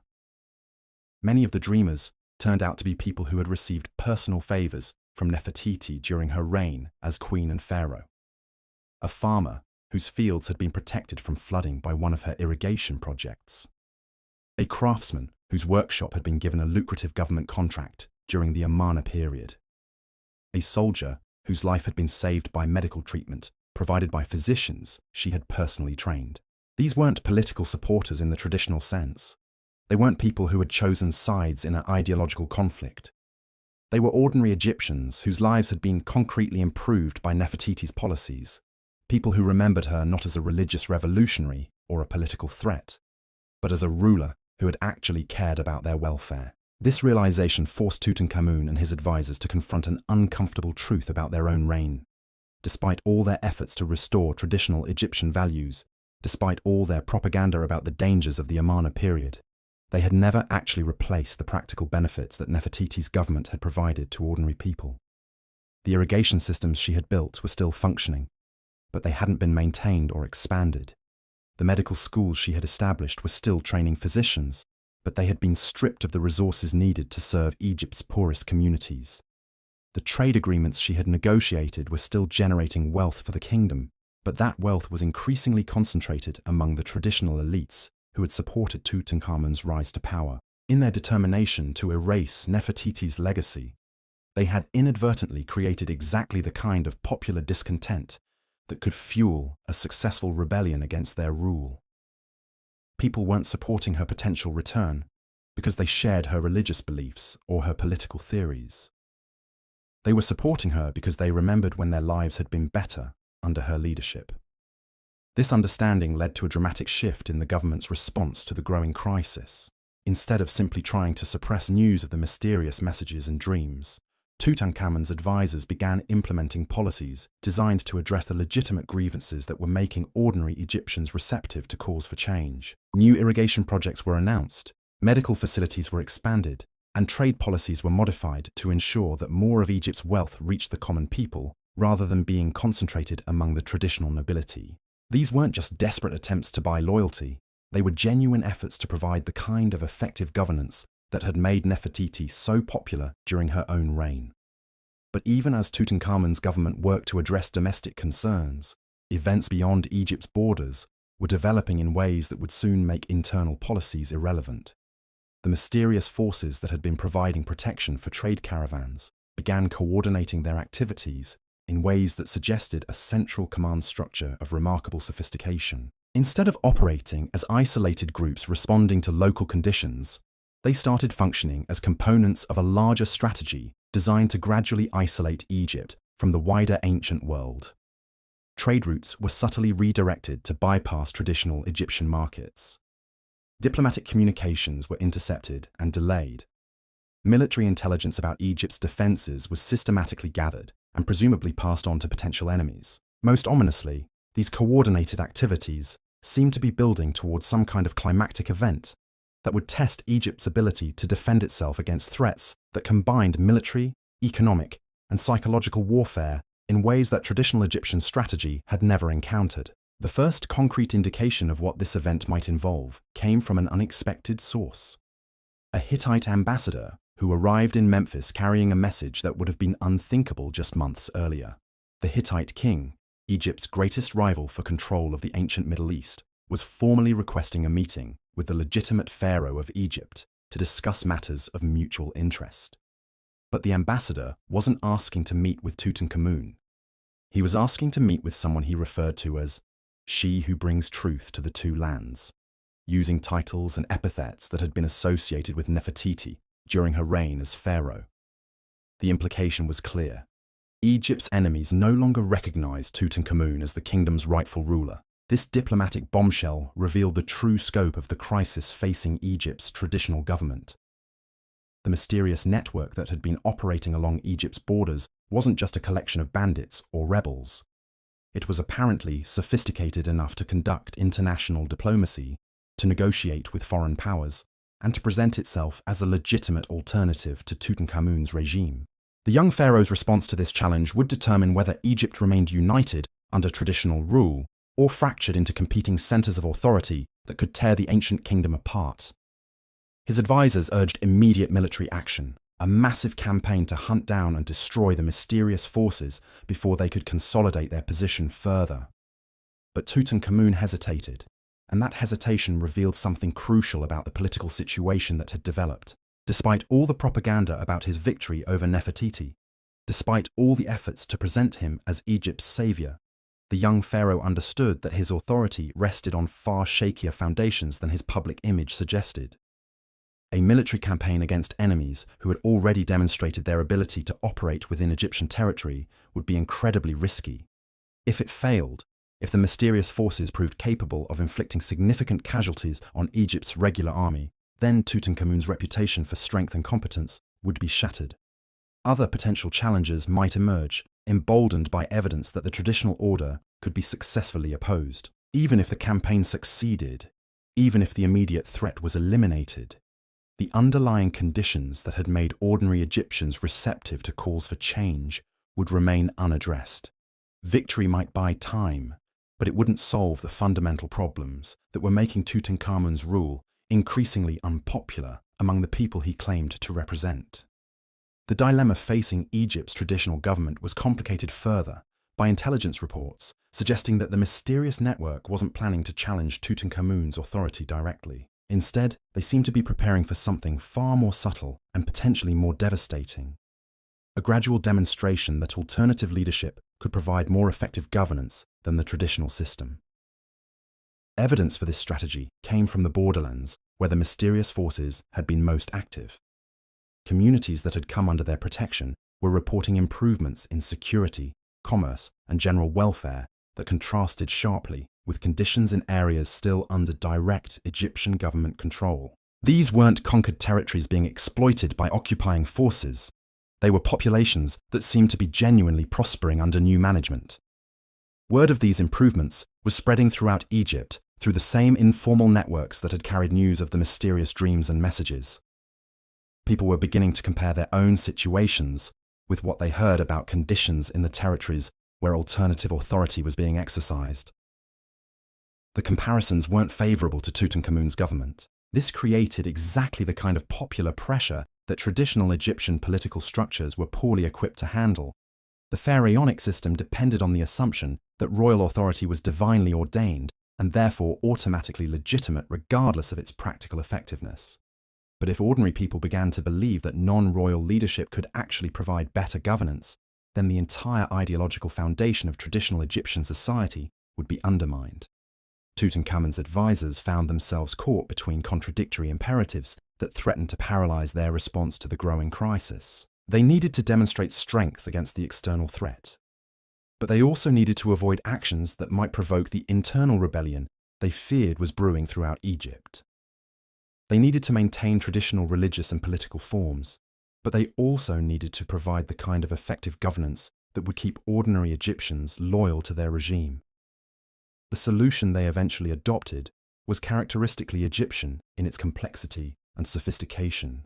Instead of confronting the mysterious network directly, they would attempt to co-opt its methods while discrediting its legitimacy. Tutankhamun would launch his own campaign to improve conditions for ordinary Egyptians, but he would present these improvements as the natural result of restoring proper religious observance and traditional political order.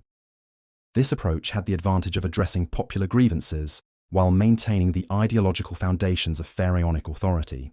If successful, it could neutralize the appeal of alternative leadership without requiring the risky military confrontation that might expose weaknesses in Tutankhamun's position. But the success of this strategy depended on something that was far from guaranteed: the ability of Egypt's traditional political system to actually deliver the kind of practical improvements that would make ordinary people prefer royal governance to whatever alternatives were being offered by the mysterious network. The test of that ability was about to begin, and its outcome would determine not just Tutankhamun's fate as pharaoh, but the future of Egyptian civilization itself. Because somewhere in the desert wasteland where she had vanished years earlier, Nefertiti was preparing to reveal the final phase of a plan that had been decades in the making. The woman who had once ruled Egypt as pharaoh was about to demonstrate that disappearing from history was very different from disappearing from reality. And when she finally emerged from the shadows where she had been building her strength, the ancient world would discover that reports of her defeat had been greatly exaggerated. The network of supporters she had cultivated, the alliances she had forged, the alternative vision of Egyptian governance she had developed during her years in exile, were all components of a strategy designed to accomplish something that no ruler in ancient history had ever attempted: the peaceful transformation of an entire civilization through the gradual demonstration of superior leadership. But peaceful transformation required the cooperation, or at least the acquiescence, of the existing power structure. And as Tutankhamun's advisors implemented their counter-strategy, as they began their own campaign to win popular support through improved governance, it became increasingly clear that cooperation was the one thing Nefertiti could never expect to receive. The stage was set for a final confrontation between two competing visions of what Egypt could become. On one side stood the traditional order, backed by centuries of precedent and the institutional authority of the pharaonic system. On the other side stood the revolutionary alternative that Nefertiti had spent years developing in the crucible of desert exile. The outcome of this confrontation would be determined not by military might or political maneuvering, but by the most fundamental test of leadership. Which side could actually provide the kind of governance that ordinary Egyptians needed to survive and prosper in an increasingly dangerous world? And as the ancient kingdom held its breath, waiting to see which vision would prevail, one thing became absolutely clear: the beautiful queen who had once vanished into the desert was about to return to claim her place in history. Whether that place would be as Egypt's greatest ruler or its most tragic failure remained to be seen. But either way, Nefertiti's story was far from over.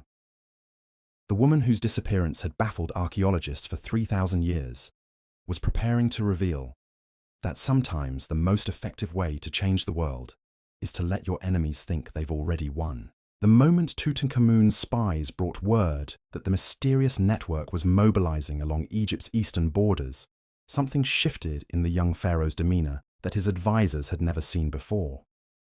Gone was the hesitant teenager who had struggled with every major decision since claiming the throne. In his place stood a ruler who seemed to finally understand that his kingdom's survival depended on actions, not deliberation. But the intelligence reports painted a picture that would have challenged even the most experienced military commander. The forces gathering in the Syrian desert weren't behaving like a typical rebel army preparing for invasion. They weren't massing troops for a direct assault on Egyptian territory, weren't establishing siege equipment, weren't following any of the conventional patterns that Egyptian military doctrine had been designed to counter. Instead, they were doing something far more sophisticated and potentially more dangerous. They were building cities. The first settlement appeared seemingly overnight in an oasis that Egyptian maps had always marked as uninhabitable wasteland.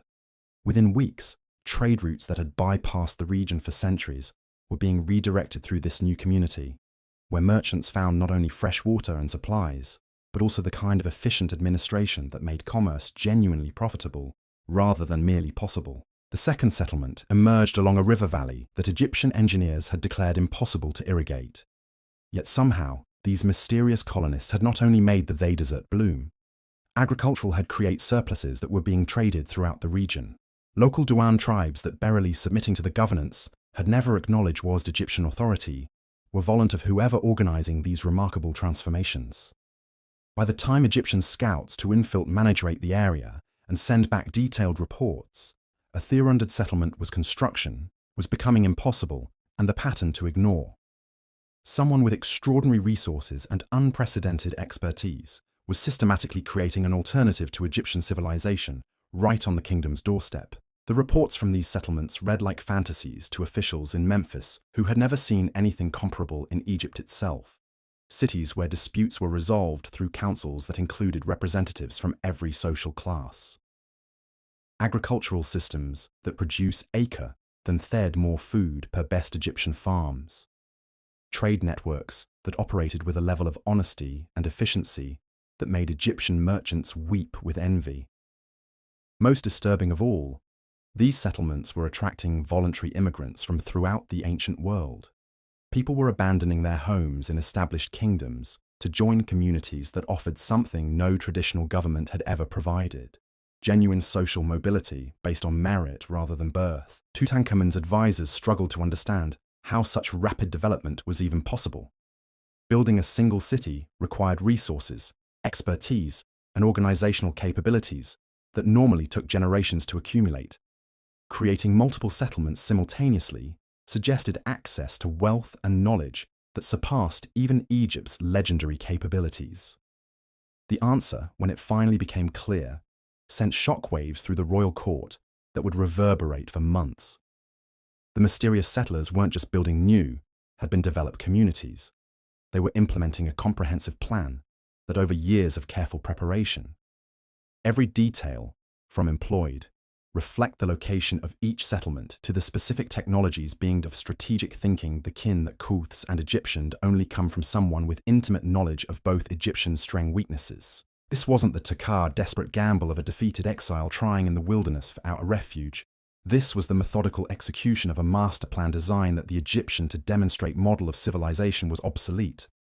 That better alternatives were not only possible but actually achievable with proper leadership. The architect was becoming of this demonstration increasingly obvious to anyone willing to acknowledge what the evidence clearly suggested.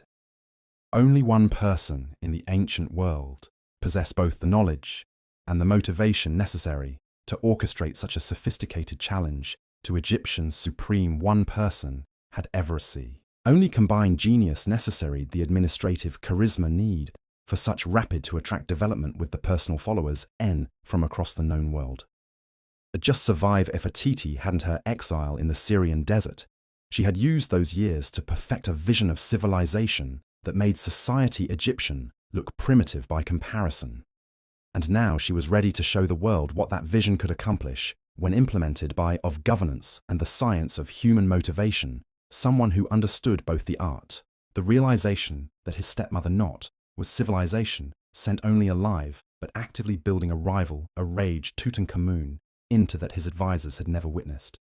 For years, they'd him that the had Nefertiti problem N had been solved, that the dangerous woman challenge who had once traditional was no longer a threat to his Egyptian values. Now authority, they were forced to admit that she had spent those years becoming more, but dangerous than they had ever imagined possible, that directed only Tutankhamun's anger wasn't at his advisors' failure to eliminate Nefertiti when they had the chance. He was also furious at himself for believing their assurances, for allowing his hatred of his stepmother to blind him to the possibility that she might be capable of exactly the kind of long-term planning that was now threatening to represent. The young everything he claimed Pharaoh's response revealed how thoroughly the years of ruling Egypt had changed him from the uncertain teenager who had once needed constant guidance from instea his advisors, for recommendations of issuing orders that demonstrate about how to respond to this crisis. He began a level of strategic thinking. None of them had realized he command possessed. First had travelled Todd that every Egyptian citizen who the mysterious settlements be interrogated upon their return to Egyptian territory. He wanted detailed intelligence about everything they had seen, everyone they had met, every aspect of how these communities were organized and governed. Second, he ordered the creation of new Egyptian settlements along the kingdom's eastern borders, communities that would be designed to compete directly with whatever attractions Nefertiti's city's immigrants. If we're offering to potential, she could build model societies in traditional Egyptian civilization, would prove its superiority by the desert, then building even better ones. Third, and most importantly, he announced that he would personally lead a diplomatic mission to these settlements, not to negotiate or seek compromise, but to issue a formal challenge that would settle the question of legitimate authority once and for all. This last decision horrified his advisors, who understood the risks involved in such a direct confrontation far better than the young pharaoh seemed to. If Tutankhamun travelled to Nefertiti's territory and was somehow defeated or humiliated, the consequences for Egyptian prestige would be catastrophic. Other potential challengers throughout the ancient world would interpret such a failure as proof that Egypt's power was collapsing. But Tutankhamun refused to be dissuaded by their concerns. He had spent his entire reign living in the shadow of a woman who had once ruled Egypt with unprecedented authority, constantly being compared to a stepmother whose achievements seemed to grow more legendary with each passing year. The time had come to prove once and for all that traditional Egyptian values were stronger than revolutionary innovations. That legitimate pharaonic authority was more powerful than charismatic leadership. The preparations for this diplomatic mission revealed just how seriously Tutankhamun was taking the challenge Nefertiti represented. Instead of the small ceremonial escort that normally accompanied pharaohs on peaceful journeys, he assembled a force that was essentially a mobile army disguised as a diplomatic delegation. The message was clear. He was prepared for any eventuality, including the possibility that negotiations might give way to more direct forms of confrontation. The delegation that departed from Memphis included not only military commanders and diplomatic officials, but also Egypt's finest architects, engineers, and administrators. Tutankhamun wanted witnesses who could objectively evaluate whatever they found in Nefertiti's settlements, people whose expertise would allow them to separate genuine achievements from propaganda and illusion. Most intriguingly, the delegation also included several individuals whose presence suggested that Tutankhamun was prepared for possibilities his advisors had never discussed publicly. There were physicians trained in treating exotic diseases, negotiators experienced in arranging complex prisoner exchanges, and scribes whose specialty was recording the last words of condemned criminals. The journey eastward across the Sinai Peninsula took weeks, and with each passing day, the reports from advanced scouts painted an increasingly remarkable picture of what lay ahead. The trade routes leading to Nefertiti's settlements were busier than any commercial highway in Egypt itself. Caravans from every corner of the ancient desert world were converging on these cities, bringing goods, technologies, and ideas that were transforming the entire region into a hub of international commerce. But it wasn't just the volume of trade that impressed Egyptian observers. It was the efficiency with which everything was organized. Disputes that would have required months of litigation in Egyptian courts were resolved in days through arbitration systems that both to trust parties seemed completely. Goods moved through customs procedures that were simultaneously more thorough and more rapid than anything Egypt had ever achieved. Most remarkably, the people involved in all this activity seemed genuinely happy. Merchants who had travelled from distant kingdoms spoke enthusiastically about the fairness of the trading conditions they encountered. Workers building new structures sang while they laboured, displaying the kind of enthusiasm that Egyptian supervisors had never been able to inspire in their own construction projects. The first glimpse of Nefertiti's primary settlement came at dawn on what would later be remembered as one of the most significant days in ancient history. Tutankhamun's delegation crested a ridge that Egyptian maps had marked as the edge of habitable territory, expecting to see the kind of crude frontier town that typically emerged when refugees tried to build new lives in marginal lands. Instead, they found themselves looking down at a city that would have been impressive anywhere in the civilized world. Broad avenues laid out in perfect geometric patterns, public buildings that combined architectural styles from across the ancient world into something entirely new yet undeniably harmonious. Gardens that turned desert wasteland into spaces of almost supernatural beauty. But the most striking aspect of the city wasn't its physical magnificence. That fill was the activity at every street and square. This wasn't a community struggling to survive in hostile territory. It was a thriving metropolis that seemed to pulse with the kind of creative energy that had once made Egypt the envy of the ancient world. Tutankhamun's first reaction was a silence that stretched for several minutes as he absorbed the implications of what he was seeing. Everything his advisors had told him about the impossibility of creating genuine civilization in the Syrian desert had been proved wrong by someone who had not only achieved the impossible, but made it look effortless. The delegation's approach to the city was observed and reported through communication systems that demonstrated the same efficiency they had encountered throughout the journey. By the time they reached the main gates, a reception committee was already waiting to greet them with a ceremony that managed to be both respectful and subtly challenging. The officials who welcomed Tutankhamun's delegation were a mixture of fascinating faces and complete of familiar strangers. Former Egyptian administrators who had disappeared during the chaos following Akhenaten's death stood alongside foreign dignitaries whose presence suggested that this desert community had somehow achieved diplomatic recognition from kingdoms throughout the ancient world. But the most significant figure in the reception committee was a young man, whose appearance sent murmurs of recognition through the Egyptian delegation. He bore an unmistakable resemblance to the royal family, with features that seemed to combine the best characteristics of both Akhenaten's lineage and something else, something that made even seasoned courtiers stop and stare. When this young man stepped forward to address Tutankhamun directly, his words carried an authority that was impossible to ignore despite his obvious youth. He identified himself using titles that had never appeared in any Egyptian royal genealogy, yet his bearing and manner of speech left no doubt that he considered himself equal in rank to any pharaoh. "Welcome, cousin," he said, using a form of address that was simultaneously respectful and presumptuous. "My mother has been expecting you." The implications of this greeting hit Tutankhamun like a physical blow. Nefertiti hadn't just survived her exile. She had produced an heir whose very existence challenged everything the Egyptian establishment had worked to achieve since her disappearance. This young man represented the continuation of her revolutionary lineage, proof that her vision of Egyptian civilization had literally taken human form. But before Tutankhamun could respond to this revelation, before he could even begin to process what it meant for his own claim to legitimacy, a voice spoke from behind the reception committee that made every Egyptian in the delegation freeze with recognition. "Hello, stepson," said Nefertiti, emerging from the shadows of the city gate like a figure from legend. "I've missed you." So, the woman who stepped into the morning sunlight was recognizably the queen whose beauty had once captivated the ancient world, but she had been transformed by years of desert life into something far more formidable than anyone who remembered her from the Amarna period could have imagined. The soft curves of youth had been replaced by the lean strength of someone's chest environments who had learned to survive in the Har on earth. The elaborate court dress that had once defined her public image had given way to practical clothing that somehow managed and to be both functional, deniably regal, but it was her eyes that revealed the most dramatic change. Where once there had been the calculating intelligence of a palace politician, there was now something deeper and more dangerous. The absolute confidence of someone who had tested their vision against reality and discovered that it worked even dared to better than they had hope.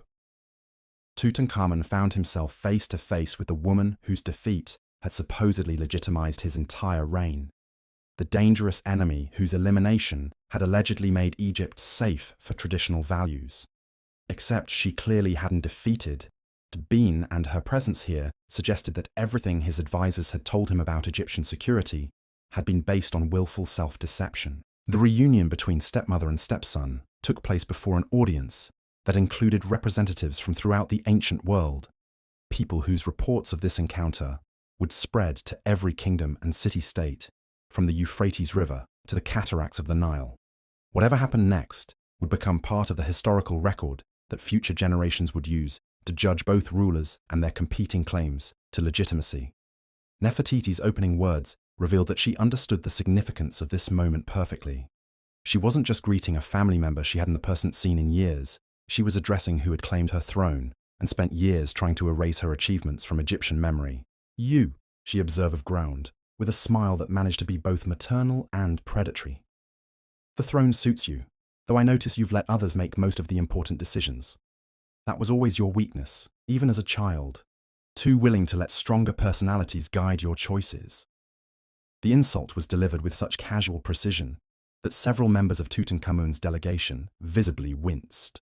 Their pharaoh was being dismissed as weak-willed in front of an international audience, challenged by a woman who had no official standing to make such judgments. Protocol demanded some kind of response that would reassert Egyptian dignity. But Tutankhamun's reply revealed that the years of ruling Egypt had taught him lessons his stepmother might not have anticipated. Instead of rising to her bait, instead of allowing her to control the emotional tenor of their encounter, he responded with the kind of calculated calm that would have impressed even his most sophisticated advisors. "I've learned from excellent teachers," he said, with emphasis that made it clear he was referring to the lessons learned from her own mistakes, including the importance of understanding when ambition exceeds capability. "Tell me, stepmother, how long do you think this impressive demonstration will last once you're no longer here to hold it together through force of personality?" The counterattack struck home with surgical precision. Nefertiti's expression flickered for just a moment, revealing that Tutankhamun had identified exactly the weakness she was most concerned about. Everything she had built in the desert was ultimately dependent on her personal leadership, her individual ability to inspire loyalty and coordinate complex activities. When she was gone, would her revolutionary experiment survive? Or would it collapse like so many other attempts to create alternatives to establishing? But civilization. Nefertiti's recovery was equally impressive, demonstrating that exile hadn't diminished her political instincts. She gestured toward her son, whose presence served as the perfect answer to Tutankhamun's challenge. "Continuity has never been my primary concern," she replied. "I've been far more interested in proving that better alternatives are possible. And as you can see from everything around us, that proof is now complete. The question isn't whether my work will survive my death, it's whether yours will survive my life." The threat was delivered with such elegant courtesy that it took several seconds for its full implications to register. Nefertiti wasn't just claiming that her desert settlements represented superior civilization, she was suggesting that their very existence posed an existential challenge to traditional Egyptian authority. People throughout the ancient world were watching this encounter, evaluating these competing models of governance and potentially reaching conclusions that could undermine pharaonic legitimacy everywhere. Tutankhamun's response would determine whether confrontation escalated into open conflict or evolved into the kind of complex political maneuvering that both rulers had mastered during their years of preparation for this moment. The future of Egyptian civilization hung in the balance, waiting to see which vision would prove more compelling to the audiences whose support would ultimately determine the outcome. But before either ruler could continue their verbal duel, an interruption occurred that changed the entire dynamic of the encounter. A messenger arrived from the direction of Egypt proper, riding with the desperate urgency that indicated news of the highest importance. The message he carried would transform this personal confrontation between stepmother and stepson into something far more significant, a test of which leader could respond more effectively to the kind of crisis that had always the rise, determine and fall of ancient civilizations.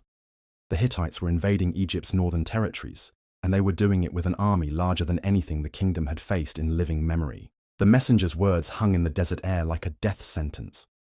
The Hittite invasion force wasn't just large, it was unprecedented in scope and coordination. 3 separate armies were converging on Egyptian territory simultaneously, striking at strategic points that would cripple the kingdom's ability to mount an effective defense. Worst of all, the timing of this assault suggested that Egypt's enemies had been coordinating with someone who possessed intimate knowledge of the kingdom's military capabilities and current political vulnerabilities. Tutankhamun's face went ashen as he absorbed the implications. His entire army was here in the Syrian desert, assembled for what was supposed to be a diplomatic mission. The forces remaining in Egypt were scattered across the kingdom, manning garrison posts that had never been designed to withstand a coordinated invasion by the ancient world's most formidable military power. But it was Nefertiti's reaction that truly revealed the magnitude of the crisis. Instead of the satisfaction that might have been expected from someone whose enemies were facing destruction, her expression showed genuine alarm. Whatever her feelings about Tutankhamun personally, whatever her ambitions for her own political future, she understood that Egypt's survival was more important than any individual ruler's fate. "How long ago did the attacks begin?" she asked the messenger, taking charge of the situation with an authority that came naturally after years of independent command. The messenger, confused by this foreign woman's presumption, but responding to the unmistakable voice of someone accustomed to being obeyed, provided details that painted an increasingly desperate picture. The northern fortresses were already under siege, the Nile Delta was being systematically occupied, and Egyptian forces were retreating in disorder toward Memphis itself. Most catastrophically, the Hittite commanders seemed to possess detailed intelligence about Egyptian defensive plans. They knew which routes reinforcements would take, which fortifications were strongest, which local commanders could be trusted to fight effectively. This wasn't an opportunistic raid taking advantage of temporary Egyptian weakness. It was a carefully planned campaign designed to permanently destroy Egyptian power in the ancient world. Tutankhamun's advisors began urgently discussing the implications of an immediate return to Egypt, calculating how quickly they could march their forces back across the Sinai Peninsula, and what kind of defense might still be possible if they moved with desperate speed. But their conversations were interrupted by a voice that none of them had expected to hear, offering counsel. "You'll never make it in time," Nefertiti said, with the blunt directness of someone who had spent years thinking about exactly this kind of military scenario. "The Hittites have planned this too well. By the time you reach Egyptian territory, they'll control everything north of Memphis. You'll be walking into a trap that will destroy the last effective Egyptian army." The suggestion that she possessed superior strategic understanding sent ripples of anger through Tutankhamun's delegation. These were Egypt's finest military minds, commanders who had spent their entire careers studying the art of war. The idea that a woman who had spent years in desert exile could offer meaningful insights about defending the kingdom struck them as presumptuous beyond belief. But Tutankhamun himself was beginning to understand something that his advisors' pride prevented them from acknowledging.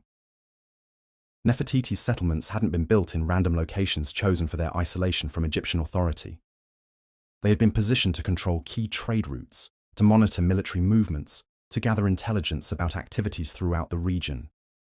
She knew things about the current strategic situation that no one in his delegation could possibly have learned. "What do you propose?" he asked, the question emerging with a reluctance that made clear how much it cost him to seek advice from the woman he had spent years trying to forget. Nefertiti's response revealed the scope of preparations she had been making for exactly this kind of crisis. The settlements they were visiting weren't just alternative communities designed to demonstrate superior governance. They were military bases disguised as civilian populations. The trade networks she had established weren't merely commercial enterprises. They were intelligence-gathering systems that had been monitoring Egyptian security for years. Most importantly, the alliances she had forged with local tribes and foreign kingdoms weren't simply diplomatic relationships. They were mutual defense agreements that could be activated to create a coalition capable of challenging even Hittite military supremacy. "I have 8,000 trained soldiers within a day's march of this location," she said, with the matter-of-fact tone of someone discussing routine logistical arrangements. "They're equipped with weapons and armor that your smiths would envy, trained in tactics that your commanders have never encountered, and motivated by loyalty that your gold could never purchase. Combined with your forces, we could field an army that would give the Hittites serious cause for concern. The offer hung between them like a bridge across an impossible chasm. Tutankhamun could save Egypt by accepting military assistance from the woman whose existence he had spent years trying to deny.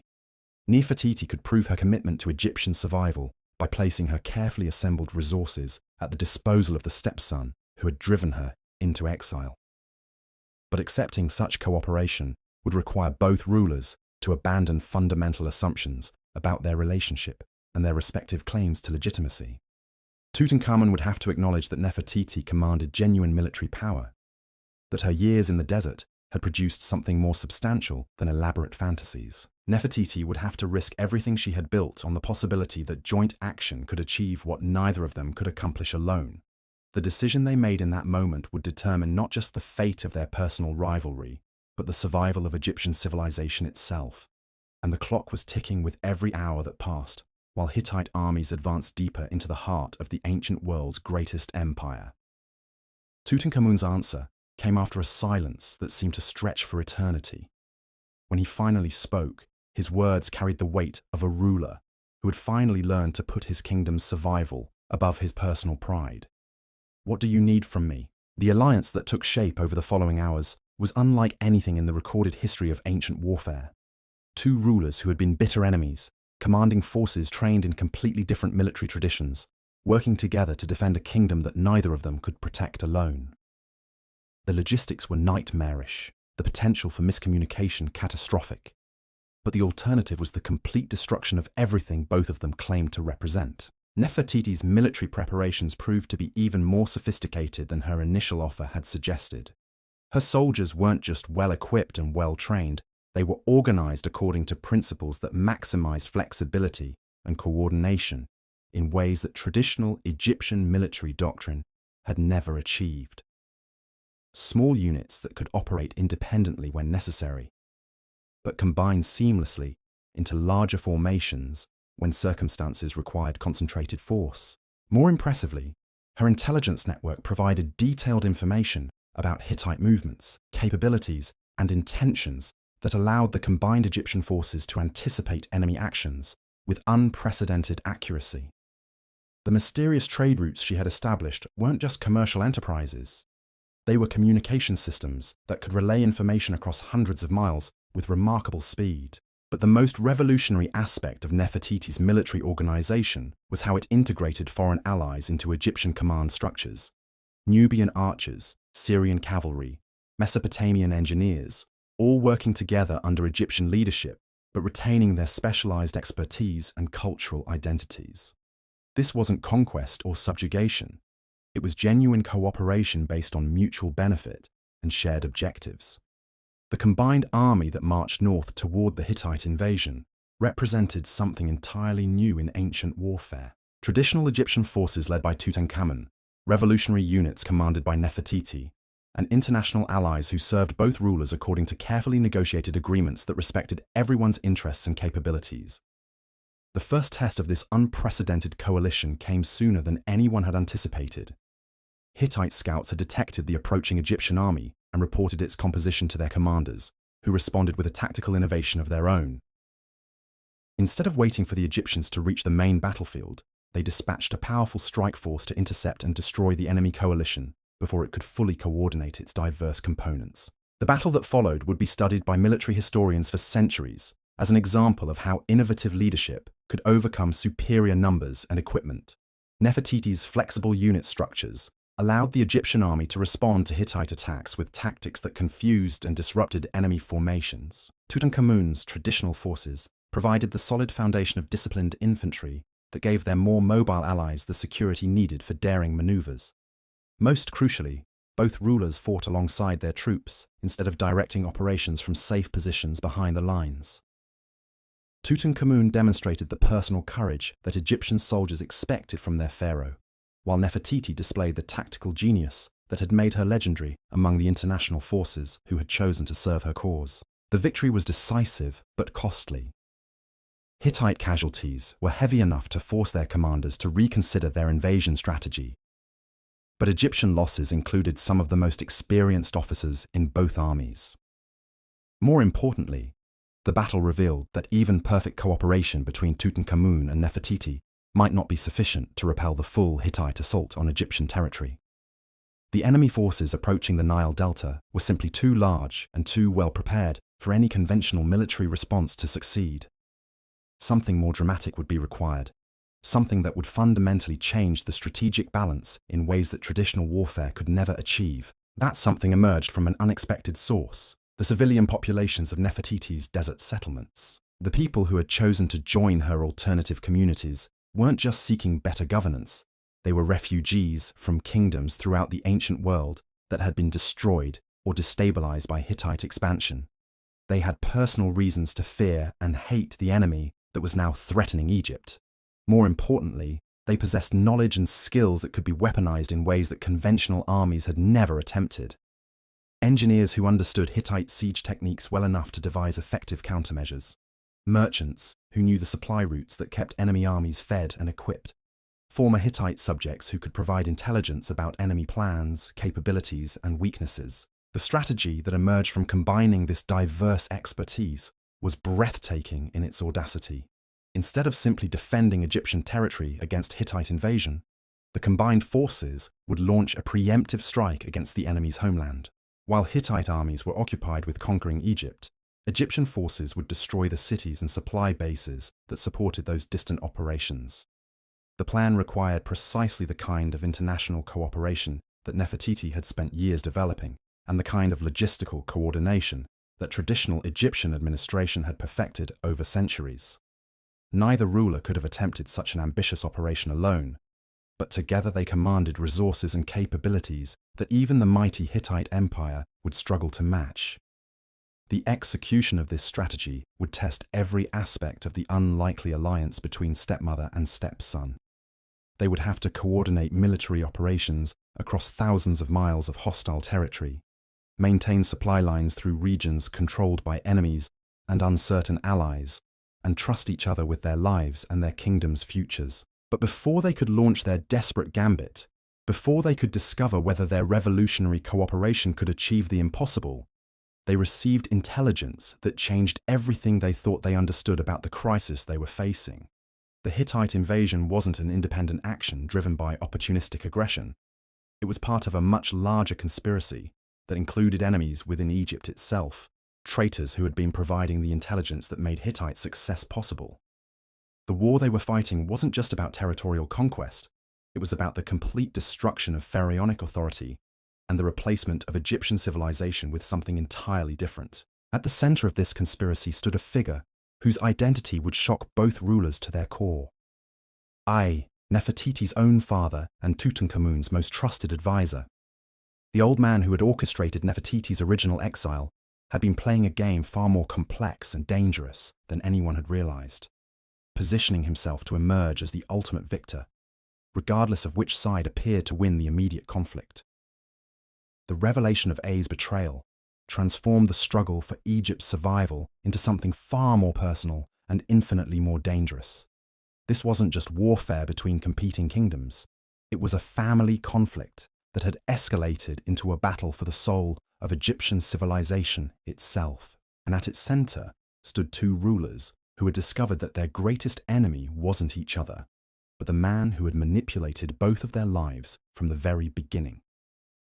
The question now wasn't whether they could work together to save Egypt, but whether they could survive long enough to expose the treachery that had brought their kingdom to the brink of destruction. The final confrontation was about to begin, and its outcome would determine not just who ruled Egypt, but what kind of civilization would emerge from the ashes of the ancient world's greatest empire.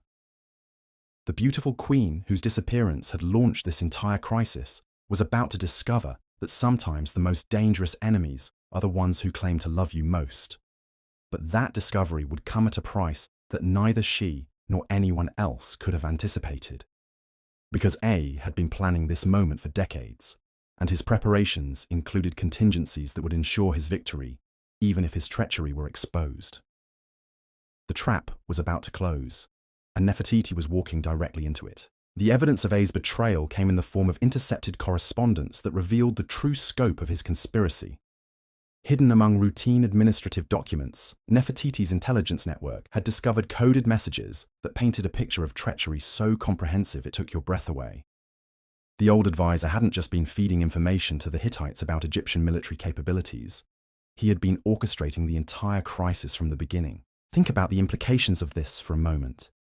Every major decision that had shaped Egypt's recent history, every political move that had seemed like natural responses to changing circumstances, had actually been guided by a man whose ultimate loyalty lay not with Egypt, but with his of what the own vision ancient.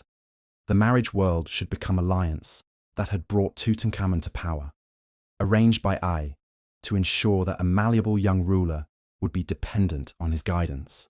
The military policies that had left Egypt vulnerable to Hittite invasion, implemented on Ay's recommendations, supposedly to save money, but actually to weaken Egyptian defenses. Even Nefertiti's original exile had been part of a larger plan designed to eliminate anyone capable of challenging his behind-the-scenes control of Egyptian politics. But the most chilling aspect of Ay's conspiracy was how he had manipulated both rulers' emotions to serve his purposes. He had convinced Tutankhamun that Nefertiti represented a threat to traditional Egyptian values, while simultaneously ensuring that her exile would transform her into exactly the kind of dangerous enemy that justified extreme measures. He had played stepmother and stepson against each other for years, feeding their mutual resentment, while positioning himself as the indispensable advisor to both sides. The realization hit Nefertiti like a physical blow. Her own father, the man who had raised her to understand the complexities of palace politics, who had guided her rise to power, who had claimed to support her revolutionary vision for Egypt's future, had been her greatest enemy all along. Every piece of advice he had given her, every warning about potential threats, every expression of paternal concern had been calculated to advance his own agenda at her expense. But Nefertiti's response to this betrayal revealed exactly why she had survived so long in the deadly world of ancient politics. Instead of allowing grief and anger to cloud her judgment, she immediately began calculating how to turn her father's treachery into an advantage. If A thought he had been manipulating events from behind the scenes, she would show him what real strategic thinking looked like. The first step was sharing this intelligence with Tutankhamun in a way that would convince him of its authenticity without triggering the kind of emotional breakdown that could paralyze their military cooperation. The young pharaoh's relationship with A was even more complex than her own, built on years of dependence and trust that made the advisor's betrayal almost impossible to accept. When Nefertiti presented the evidence to her stepson, she watched his face cycle through disbelief, denial, and finally a rage so pure it seemed to burn the air around him. Tutankhamun had built his entire identity as pharaoh around the guidance and wisdom of a man who had been systematically destroying everything he claimed to protect. "How long have you known?" he asked, his voice carrying the dangerous calm of someone whose world had just collapsed around them. "I suspected for months," Nefertiti replied with characteristic directness. "But I needed proof before I could act, and I needed you to be ready to hear the truth, regardless of how much it hurt." The conversation that followed would have been impossible just days earlier, when they were still bitter enemies focused on their personal rivalry. Now, faced with evidence of betrayal that dwarfed their individual grievances, they found themselves united by a shared understanding of how thoroughly they had both been deceived. Tutankhamun's advisors, when presented with the evidence, reacted with a kind of institutional panic that threatened to paralyze Egyptian decision-making at the worst possible moment. If A had been feeding intelligence to Egypt's enemies for years, then every military plan, every diplomatic initiative, every strategic decision was potentially compromised. How could they trust any aspect of their government's operations when the man who had shaped most of them was revealed as a traitor? But Nefertiti had anticipated this reaction, and her response demonstrated the kind of crisis leadership that had made her legendary among her followers. Instead of allowing the discovery of A's treachery to create paralysis, she proposed using it as a weapon against their enemies. "The Hittites think they know our capabilities because Ay has been providing them with information," she explained to the combined military leadership. "But what if we feed them false intelligence through the same channels? What if we convince them that we're weaker than we actually are, or that we're planning strategies completely different from our real intentions. The plan that emerged from this insight was brilliant in its simplicity. Instead of confronting Ai directly about his betrayal, instead of arresting him and disrupting the intelligence network he had built, they would turn him into an unwitting weapon against his own co-conspirators. He would continue to send reports to his Hittite contacts, but those reports would contain carefully crafted disinformation designed to lure enemy forces into traps. The psychological pressure of maintaining this deception while preparing for the most important military campaign in Egyptian history was enormous. Every conversation with Ai became a performance, every briefing an exercise in calculated misdirection. Tutankhamun had to pretend continued trust in the man who had betrayed everything he represented, while Nefertiti had to suppress her desire for immediate vengeance in favor of long-term strategic advantage. But the most difficult aspect of their deception was how it required them to work together with a level of coordination and trust that their years of enmity had never prepared them for. Every false piece of intelligence had to be consistent across multiple sources. Every staged argument had to look genuine while actually advancing their shared objectives. And there you have it. The woman who vanished without a trace, whose beauty captivated empires and whose power threatened the very foundations of ancient civilization. Nefertiti wasn't just Egypt's lost queen. She was history's greatest disappearing act. A ruler so dangerous that her enemies had to erase her from existence itself. But legends like hers never truly die. They just wait in the desert sands for someone brave enough to uncover the truth.